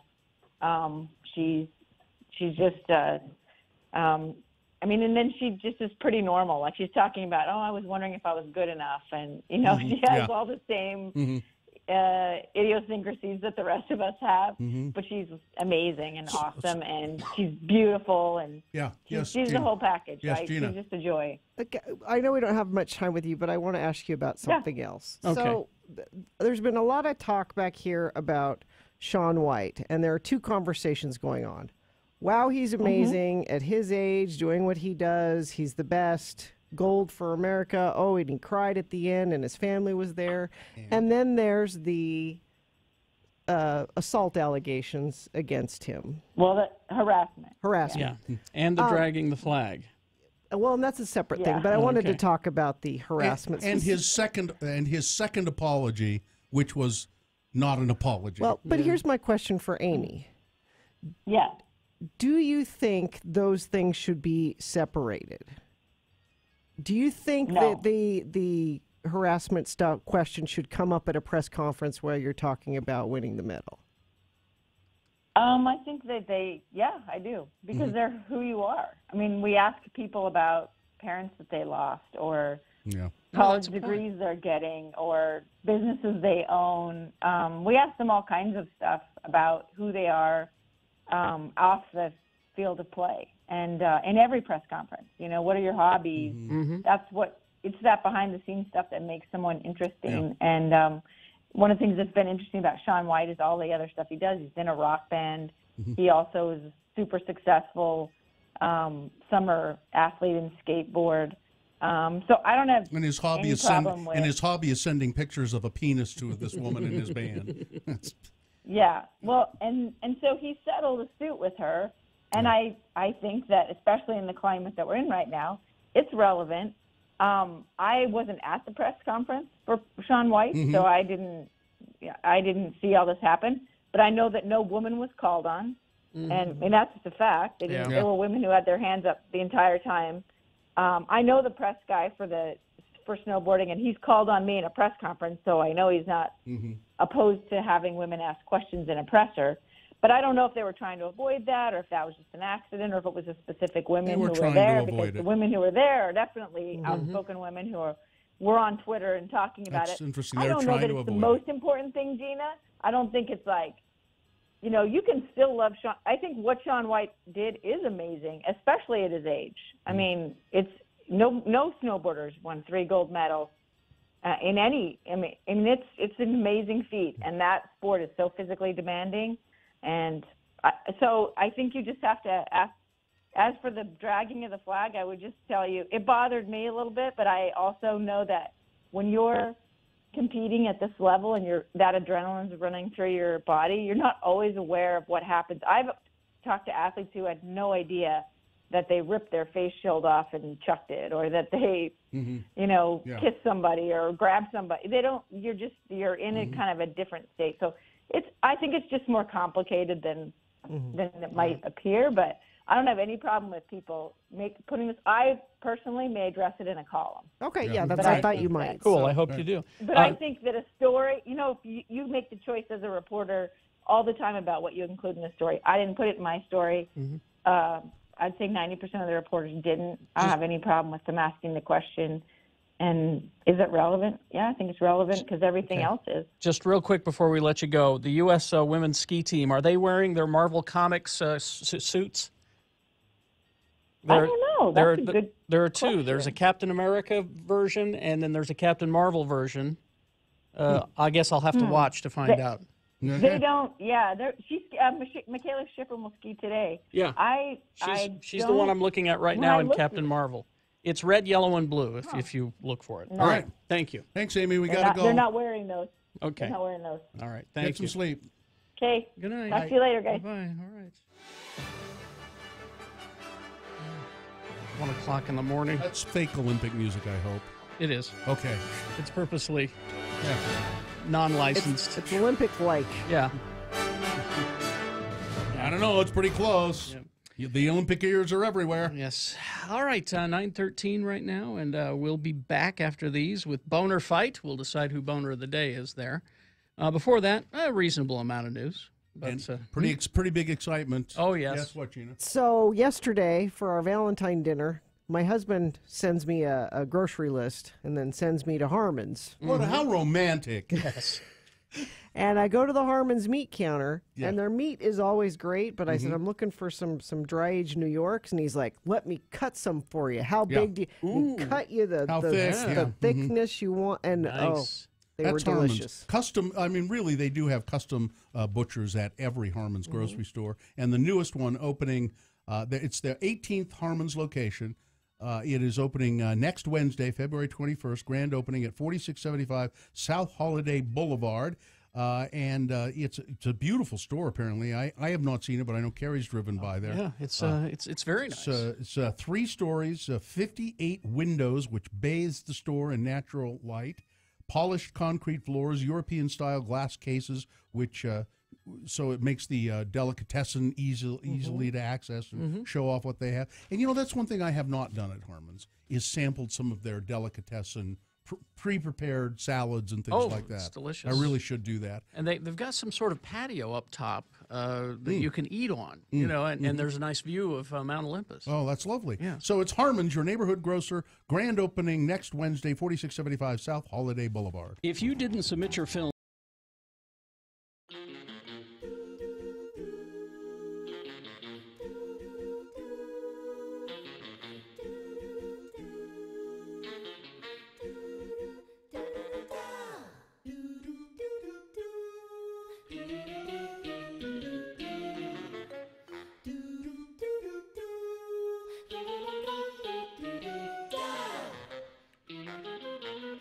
How did you woo, or how were you wooed by your current spouse? How did you know they were, quote, the one? Thank you for considering my question. It was the neoprene bustier. That's how I knew. You should tell people about them. Don't just say that. That's how I knew she was the one. It was it was the neoprene bustier she was wearing. I went, yeah, she's the one. Yeah, that's the one right there. We were at a live studio audience up at the Einstein's Bagels in Olympus Cove. And she was there with her friends. I have to credit Artie Fufkin, actually. Really? Because I sat there and Artie overheard me. I was like, yeah, I want to go and ask her out, but I just. And what was great is that she just didn't care. She was having none of it. She was tired. She was dragged there by her friends. She didn't care. And Artie said, well, you know what you do. You pass her a note. Like in school. Like in school. Yeah. Because that's immediately what I said. What, like in school? He goes, yeah, pass her a note. And I did pass her the note. This is I know this is weird, but, you know, if you wouldn't mind, you know, get coffee later. Check this box, yes or no? She still has the note. Really? Yeah. And it kind of went from there. I was single at the time, and Mary Claire, my mother, said, well, are you dating anybody? No, I'm not dating. Well, are you? Are you talking to anybody? And I said, well, I've kind of been emailing with this guy from college. For a year. And she said, Joe Jones? She totally plucked his name out of the air. And I said, how did you know? And she said, because he was the best looking guy you went to school with. So Mary Claire knew he was the one before we ever went out on a date. We went out on a date and we were married 3 months later. It was, I guess you could say it was a year of wooing via email. 3 months. It took 3 months for his divorce to be final, right? That's another story.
Radio from Hell is on X96. Oh, and on Twitter.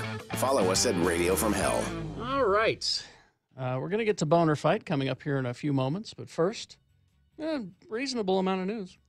Brought to you by X96 presenting Walk the Moon Monday, February 19th at 50 West Club and Cafe. Billboard Music Award-winning artist Walk the Moon stopping by to perform a few songs before their press restart tour later that evening at the Complex.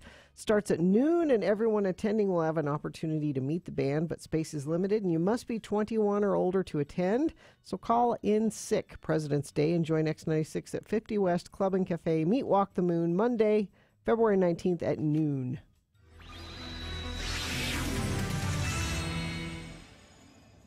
The Atlanta Journal-Constitution quotes a Spalding County Sheriff's Office, Gina, as saying Wednesday that Timothy Johnson was last seen December 6th. Griffin police recovered his car the next day, so the 7th of December, but his body was not found until this past Sunday, when a thief came across it at a former Howard Johnson's motel. Captain Dwayne Jones said investigators had searched the property 3 times. Cadaver dogs had searched the area twice. But the thief found the body in this abandoned motel near a wall cutout that exposed copper pipes and plumbing. The thief left the scene. He was there, to steal the copper pipes and stuff. Probably. And instead, he discovered a body in the wall. Well, I can't resell this. He called 911 and reported it anonymously. But now they got a mystery on their hands in Griffin, Georgia. How did that guy end up behind the wall? Donald Trump has cut some budget items. His newly unveiled budget would cut millions of dollars from the National Instant Criminal Background Check System, which gun dealers use to verify if someone is banned from buying a gun before selling it to them. How timely. Buried on page 719 of his fiscal year 2019 budget released this Monday, the president calls for cuts to the National Criminal Records History Improvement Program and the NICS Act Record Improvement Program. Both provide federal funds to states to help them improve their reporting of criminal records and protection orders to the national database for background checks, including domestic violence records. The 2 programs are currently funded at $73 million. Trump's budget proposal for the fiscal year that begins October 1st would slash their funding to $61 million, which amounts to a 16% cut for background checks. Yeah. And I think this is a time where we should be spending more money there. Now, don't jump to conclusions. I know.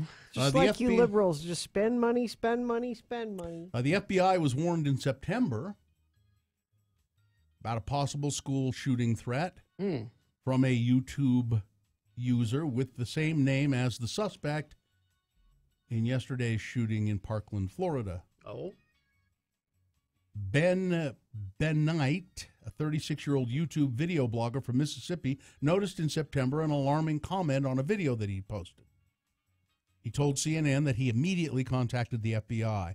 "I'm going to be a professional school shooter," read the comment, left by a user with the name Nicholas Cruz, the same name of the suspected shooter who opened fire at Marjorie Stoneman Douglas High School on Wednesday, killing 17.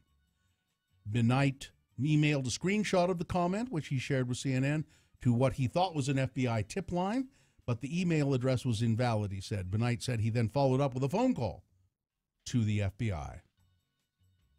According to Benight, agents from the FBI's field office did contact him, came to his office to conduct an in-person interview the next morning. He told the agents he didn't know anything about the user. The comment just popped up. Just see it there. That was the last contact he had with the FBI until Wednesday, he said. It's not clear whether the FBI ever made contact with the individual who left the YouTube comment. The FBI's bureau in Mississippi didn't immediately respond to requests for comment. I would say this, that if they didn't follow it up, my guess is they get hundreds of these. They probably do. Hundreds of them. And it's difficult to follow them up because there are so many. Mm-hmm. And most of them are people just being jerks because they think it's funny to say, I'm going to shoot up a school. So, Ted Cruz is already out there. Oh, boy. Pounding the hustings. Lion Ted. Accusing Democrats of seizing on mass shootings to push a political agenda, saying that calling for increased gun control after tragedies like this is not the right answer. So he's out there being an ass right off the bat. Again, here's someone who President Trump said horrible things about his wife, horrible things about his dad, horrible things about him, but he just ignores all that and toes the party line. I don't get it. All right, it's about mental health then, right, Ted? Okay, let's talk about that. What are you doing? Now, former Representative Gabrielle Giffords, who was shot while she was at a shopping mall in Arizona at a political rally, she has urged members of Congress to find the courage to pass some legislation addressing gun violence. Giffords emerged as an outspoken advocate after she was shot in 2011. Even in our grief, we must summon the courage to fight against this fear. We must find the courage to imagine a country where these massacres do not occur. Our leaders must find the courage to escape the confines of their politics and pursue the moral necessity of peace and safety.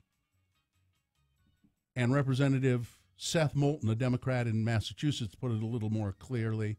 He said President Trump should, quote, get off of his ass and work with lawmakers to pass some gun control. Oh. It's Boner Fight with Radio from Hell on X96. All right, this is the winner from round 1 going up against the winner from round 2. I don't know. This is a tough one. Okay. So round 1 was Dumb and Dumber. Yes. Oh, see the video. The Hapless Thieves. I don't know if we're going to show it now at x96.com/live. These two guys in Singapore are going to rob a store, and their idea is to break the windows of the store with bricks. So one guy throws his brick through the window, and the other guy throws the brick right into his partner's head and knocks him cold. Dumb and Dumber. And Boner candidate number 2, the title explains it. I don't have to say anything more than a YouTuber who claimed that veganism cured her cancer has died from cancer. There we go. You got to decide who is Boner of the Day.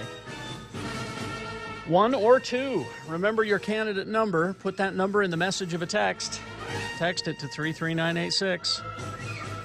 You can call.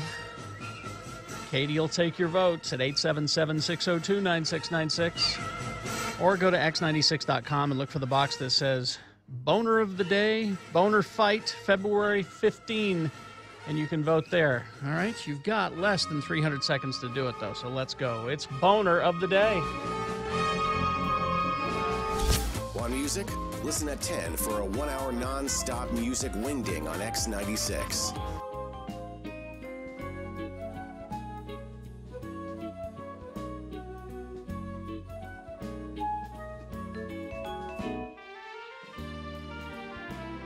Now, did you find the Mitt Romney? I did find the Mitt Romney. All right, let me just read to you briefly where he did this.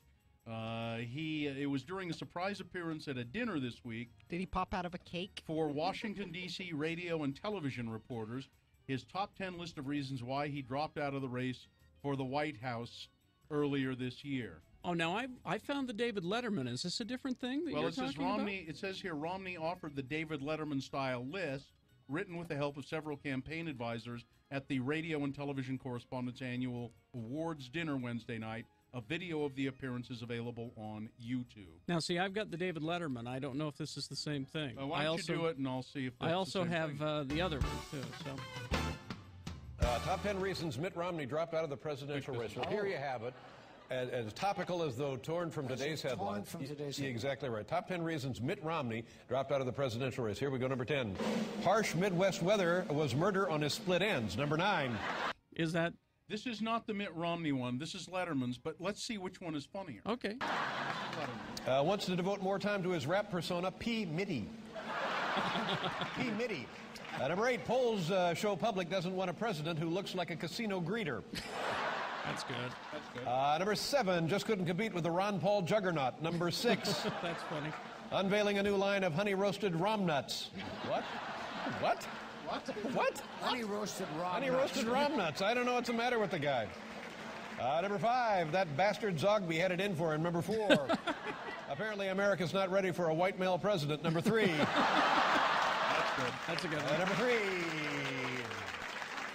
No, number 3, a writer suffering from mitt withdrawal. Number 2, there was that little problem of nobody voting for him. And the number 1 reason Mitt Romney dropped out of the presidential race, lost all of his money betting on the Patriots. There you go.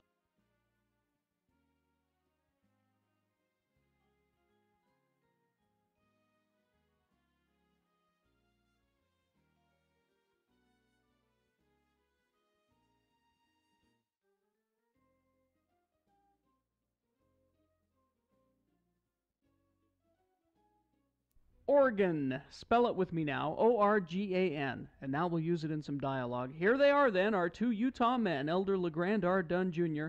and his disreputable friend, Levar. Again, the word is organ. Thanks for joining me here to the hospital and keeping me company, Levar.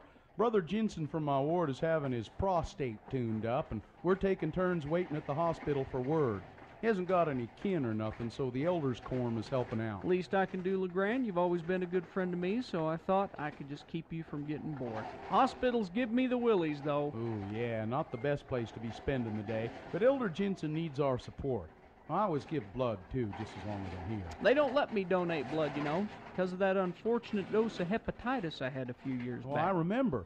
You were as yellow as a lemon for about a month. That's right. Looked like one of them Simpsons cartoon characters. Mm-hmm. Hey, hand me that People magazine there, would you? This one here with Mickey Mantle on the cover? Yeah. Too bad about the Mick Yeah. kicking off like that right after a liver transplant. Well, he abused himself, Levar.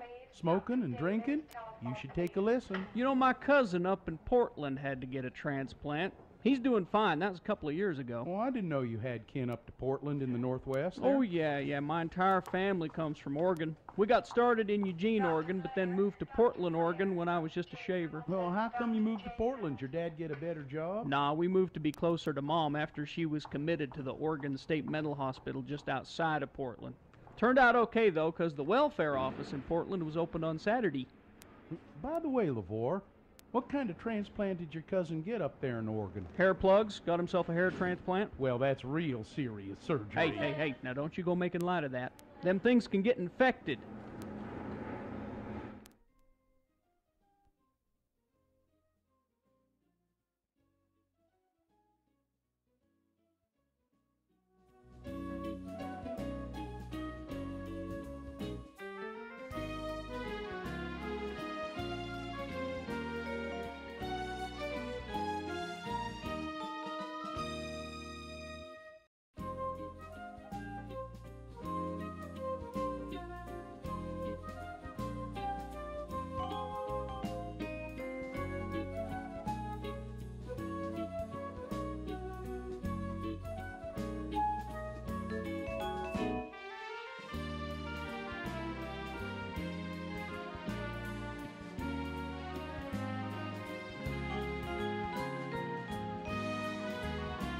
Radio from Hell with Kerry Jackson, Bill Allred, and Gina Barberi on X96. All right. We're talking to a health professional in just a moment here. Yes. And she was listening to that drop-in. I would tell you, Anna, it's just a joke, okay? That was just a comedy routine.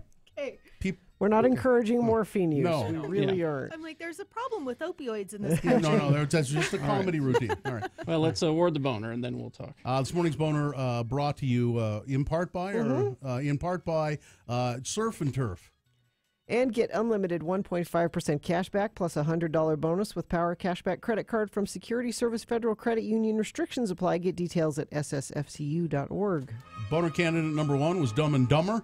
The 2 thieves in Singapore with the bricks trying to throw them through the window. One guy was successful.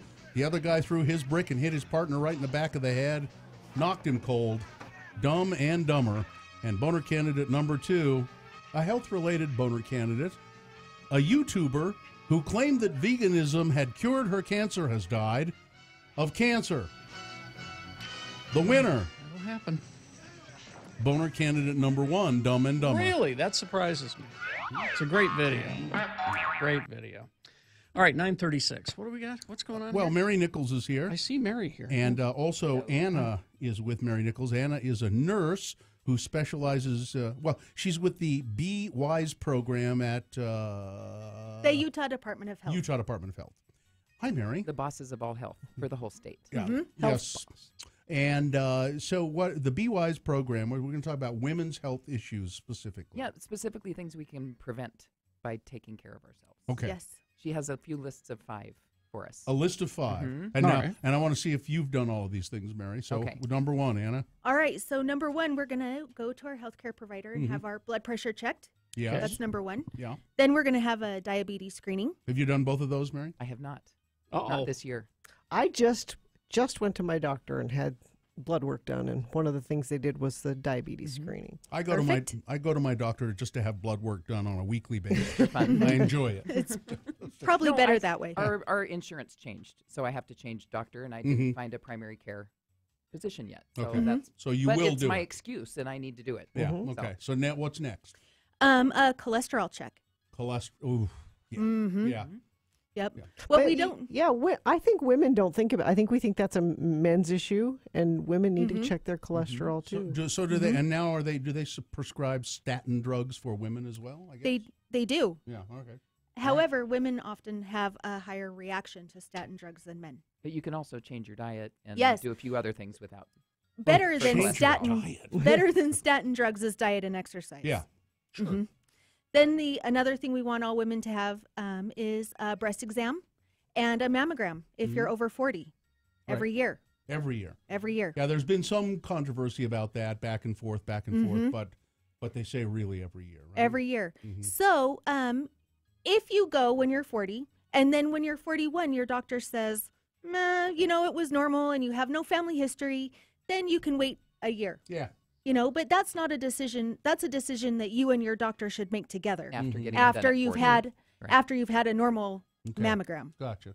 So breast cancer screening, and men do get breast cancer occasionally, but they don't. I guess they just don't screen for that, right? I think if the tissue's different, they'll feel a lump. Yes. So That's it's usually how it's easier to detect. Yes. If it happens. Mhm. Okay. All right. However, they still have to usually wear the pink gown. Yeah.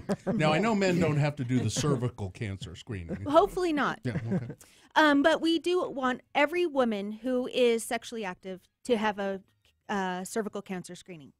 Any age. Any age. Mhm. Any age. Okay. If you have not had intercourse and you are 21 years old, you should still have a cervical cancer screening test. Starting at 21. Starting at 21. And So- then it might be every 3 years or whatever your doctor decides. Yes. All right. So these tests are really important because, hypertension is a silent killer. You might not know that you have high blood pressure until you end up in the hospital with a stroke or heart attack. You might not know you have diabetes until your feet and your hands are tingly and your vision goes bad. So Anna, at the Utah Department of Health, these screenings are available there as well? Well, we partner with clinics and local health departments to help women who are They may not have the money to do Yep, it? who are middle income or low income, uninsured or underinsured, get screening for all 5 of these conditions. Because I was just seeing in our chat room people saying, "Well, it's not covered in my insurance," but that's no excuse for not getting the screening done. Absolutely. They can call the health department, or they can go to the KUTV Check Your Health website, who is linked to us. Is there a and- picture of Mary there? Probably. Mary Nichols. I hope Or so. the big red check. Oh, Let's yes, go get it. perfect. Mhm. Yeah, so So there are options for people that it's not covered under their insurance. absolutely. Yeah, the Absolutely. state takes care of everybody, and they have a sliding scale. So if insurance covers one thing and maybe not another, Mhm. they'll work it out to make. And sure you then get the things that women can do to improve their health. You've got 5 things Absolutely. there as well, Exercise, nutrition, sleep, which we all scoff. I know, it's hard.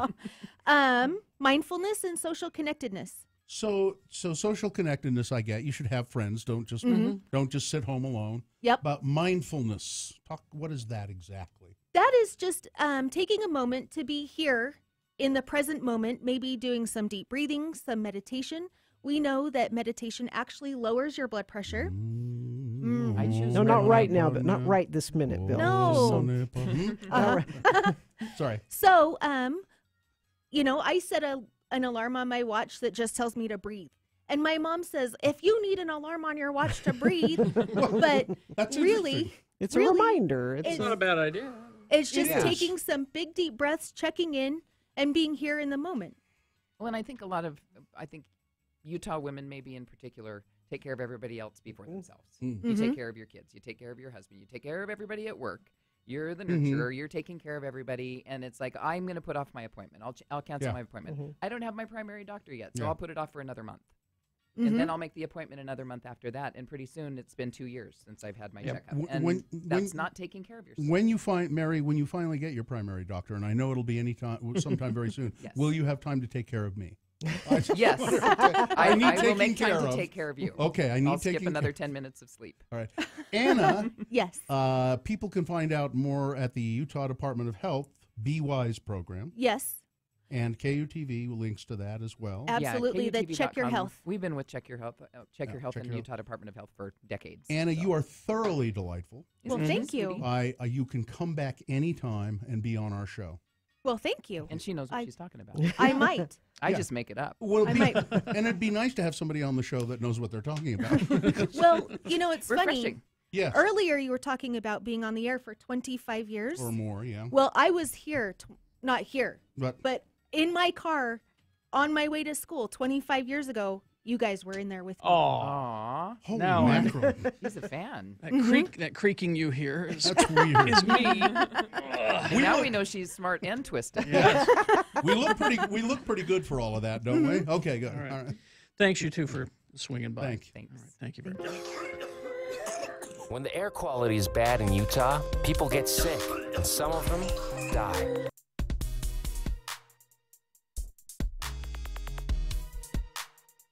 Now, did you find the Mitt Romney? I did find the Mitt Romney. All right, let me just read to you briefly where he did this. It was during a surprise appearance at a dinner this week. Did he pop out of a cake? For Washington, D.C. radio and television reporters, his top 10 list of reasons why he dropped out of the race for the White House earlier this year. Oh, now I found the David Letterman. Is this a different thing that Well, you're it says talking Romney. It says here Romney offered the David Letterman-style list, written with the help of several campaign advisors, at the Radio and Television Correspondents Annual Awards dinner Wednesday night. A video of the appearance is available on YouTube. Now, see, I've got the David Letterman. I don't know if this is the same thing. Why don't you do it, and I'll see if that's I also the same have thing. the other one, too. So. Top 10 reasons Mitt Romney dropped out of the presidential race. Well, here you have it. As topical as though torn from today's headlines. Exactly right. Top 10 reasons Mitt Romney dropped out of the presidential race. Here we go, number 10. Harsh Midwest weather was murder on his split ends. Number 9. Is that? This is not the Mitt Romney one. This is Letterman's, but let's see which one is funnier. Okay. Wants to devote more time to his rap persona, P. Mitty. P. Mitty. Number 8. Polls show public doesn't want a president who looks like a casino greeter. That's good. That's good. Number 7, just couldn't compete with the Ron Paul juggernaut. Number 6. That's funny. Unveiling a new line of honey-roasted rom nuts. What? What? What? Honey roasted rom. Honey-roasted rom nuts. I don't know what's the matter with the guy. Number 5, that bastard Zogby had it in for him. Number 4, apparently America's not ready for a white male president. Number 3. That's good. That's a good one. Number 3. No, number 3, a writer suffering from mitt withdrawal. Number 2, there was that little problem of nobody voting for him. And the number 1 reason Mitt Romney dropped out of the presidential race, lost all of his money betting on the Patriots. There you go.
Stick. Spell it with me now. S-T-I-C-K. And now we'll use it in some dialogue between our two Utah friends, Elder Legrand Ardun Jr. and his wayward friend Levar. The boys have gone to a local building supply store for plumbing fixtures. Let's listen as a conversation ensues. Again, the word is stick. I think you're going to need a few different things to fix up your problem, Levar.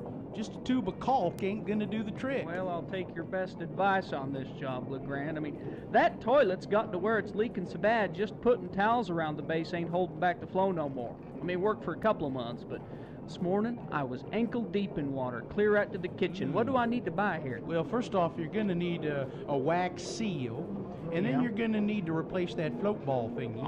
And then caulking around the base should finish you up. Well, I guess they should have all that stuff here to Chris and Dick. Should have. Them two guys know how to stock hardware. Oh, you know them? Oh, yeah, sure. They're around here all the time. Oh, look. There's one of them now. Well, who is it? It's Chris? No, Stick. The guy with the beard, Stick? No, the guy in the Oshkosh overhaul, Stick. The guy with the beard ain't nobody. Hey, Legrand, look. What? Looky, celebrities shop here to Chris and Dick's. Look over there, KSL people. Stick Norris. It's not him. Oh, but it's Stick's co-worker, KSL people, Bruce Lindsay. Yeah, Bruce Lindsay. Hey, how come he has a different last name than his dad? Why ain't his last name Norse like his old man's?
From Hell on X96. All right, 9:50. So I have a little mystery.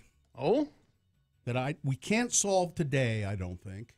I like mysteries. Let me help. My lovely, charming wife, Mrs. Bill, was going through a bunch of stuff and organizing things, and she found some of my stuff that.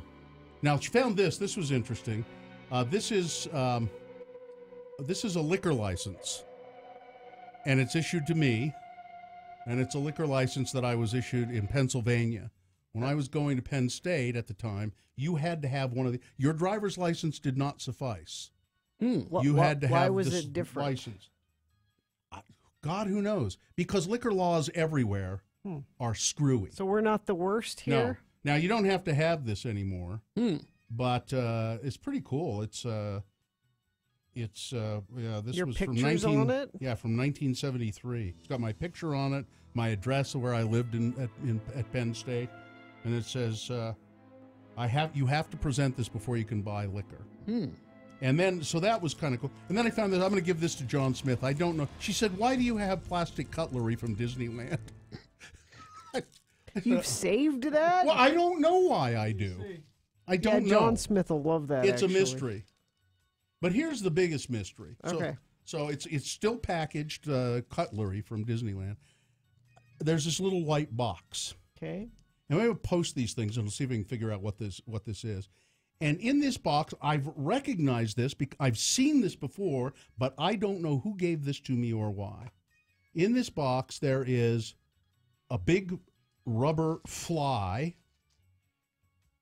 Okay. It's like a big rubber house fly. Yeah. There is a little tiny like matchbox that says on the top of it, this side up, but it's just white. Mhm. And inside are a whole bunch of little plastic ants. Mhm. So little fake ants. Okay. There's a little red capsule in a clear box that says it is a foaming blood capsule. So like you put it in your mouth and chew it, blood will come out. And then there's a picture of some place that I don't recognize, a photograph. Let me see. Of some place that I don't recognize at all. I don't know. That, and check me on this, Gina, is that the ranch from Dallas? Why would that be? Is it? South Fork? Is that South Fork? I don't. It looks like that looks like an exterior shot of the South Fork Ranch from Dallas. And I said to my wife, "Oh, didn't you give this to me for some reason?" And she said, "No, I've never seen this before." Now, I remember somebody giving it to me. I have no idea. And somebody maybe out there is listening, "Well, thanks a lot, Bill. I thought this would mean a lot to you." It all goes together. Yeah, it was all, and I mean, it's for some reason somebody gave this to me, and I guess it was based on something we were talking about on the radio, but it's a mystery, and I've kept it all this time. It's in a nice little box. Yeah, that's South Fork. I thought so. What the hell? That is South Fork from Dallas. So I helped you solve one of your mysteries. Well, but why? I think. Yeah. Didn't Tom Greenlee?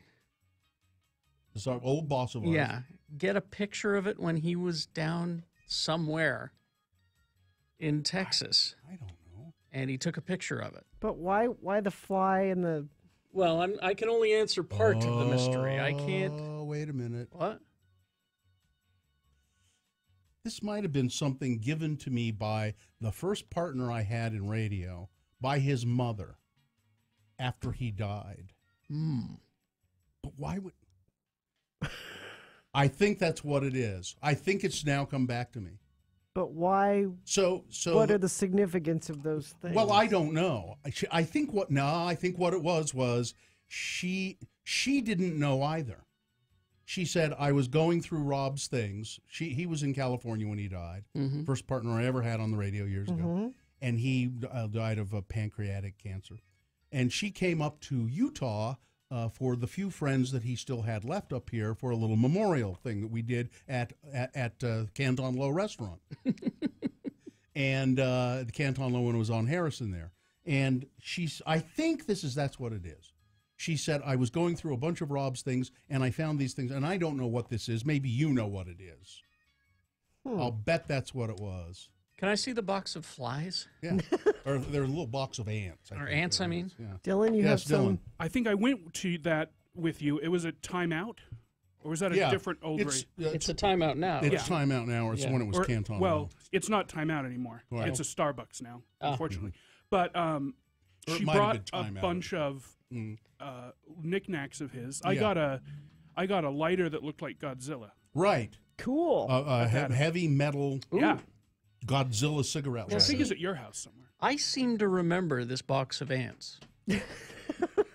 Isn't it weird, Because though? I'm looking at it, I'm going, why is recognize this box Why of is ants. this familiar to me? It's some kind of kit you put together for practical jokes. Well, yeah, because it's... Hiding ants and bugs. That doesn't explain the picture of South Fork, but... Yeah, I know. It's just, and it's all. I think it's all put together like that for On some purpose. reason. It's supposed to be. Yeah. I think I've CSI'd these as well.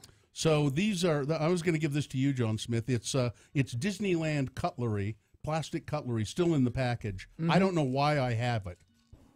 I'm all over that. Might have been when we went to the Tower of Terror. Well, and it's specifically Disneyland, not Disney Parks. Oh, mm-hmm. Let's see that. That's part of a change. But I predict that it was from New Orleans Square. Let's see. I could probably. Why would you say that? Based on the colors. The colors of the cutlery? Because the colors are that Mardi Gras color, the purple and the yellow. This is Euro Disneyland. It says Euro Disneyland. Euro Disneyland. That's why I have it. Yeah, that's Euro. So this is pre-Disneyland Paris. You brought that back from when you guys were there? That's why I have it all those years ago that we were at Euro. Well, it was called Euro before it was Paris? Euro Disneyland. Yeah, now don't you remember Disneyland the first Paris. time? The first time we went there, it was Euro Disney. That's right. That's okay then. And you've been back since. I've been back since, and it was Paris. Yeah, and when Disneyland Paris. Because when we went there, it was pretty bad. You can eat your Panda Express with that cutlery. These are my two favorite things: plasticware and Disney. That's right, because you don't use metal. If we could somehow cutlery. incorporate firearms into this, I'm set. So you can have that.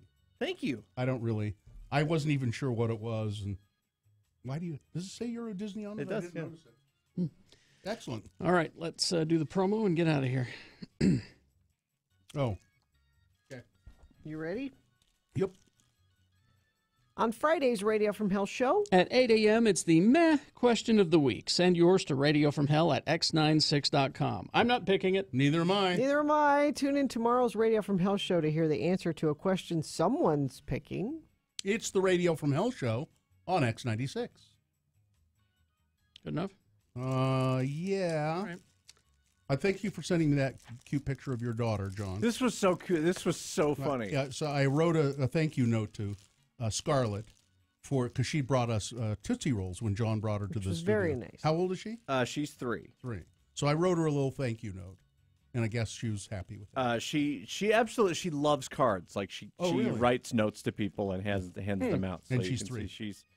Oh, sweetheart. So she was very thrilled. She wanted to bring it. They dropped me off to work today because they're going to pick me up and take me to the dentist when my show. Oh, you're getting your new teeth today. I'm going to look like Dr. Teeth from the Electric Mayhem when I'm done.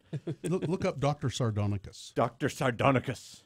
Do that in a minute. All right. And so she was like, "Say hi to Bill, my radio friend." That's Because how Bill I signed saw- the card. Your radio Your friend, radio Bill. friend. That's funny. And so now you are her radio friend, Bill. Good. Well, good luck with the teeth today. I'm stoked. All right. I know you don't know what's going on in your show. So, Not a clue. Yeah, it's a wingding. He doesn't even know I've got when he's in. I do stuff. He's got his coat on. I know he hasn't taken the time to figure that out. I think I left my glasses in the car too. Live long and prosper, bitches. Don't you know who I am? Is it a crusty bus station or a busty crustacean? John Smith is next. Please keep listening. A 1-hour nonstop music wingding starts now. Utah's original alternative, X96.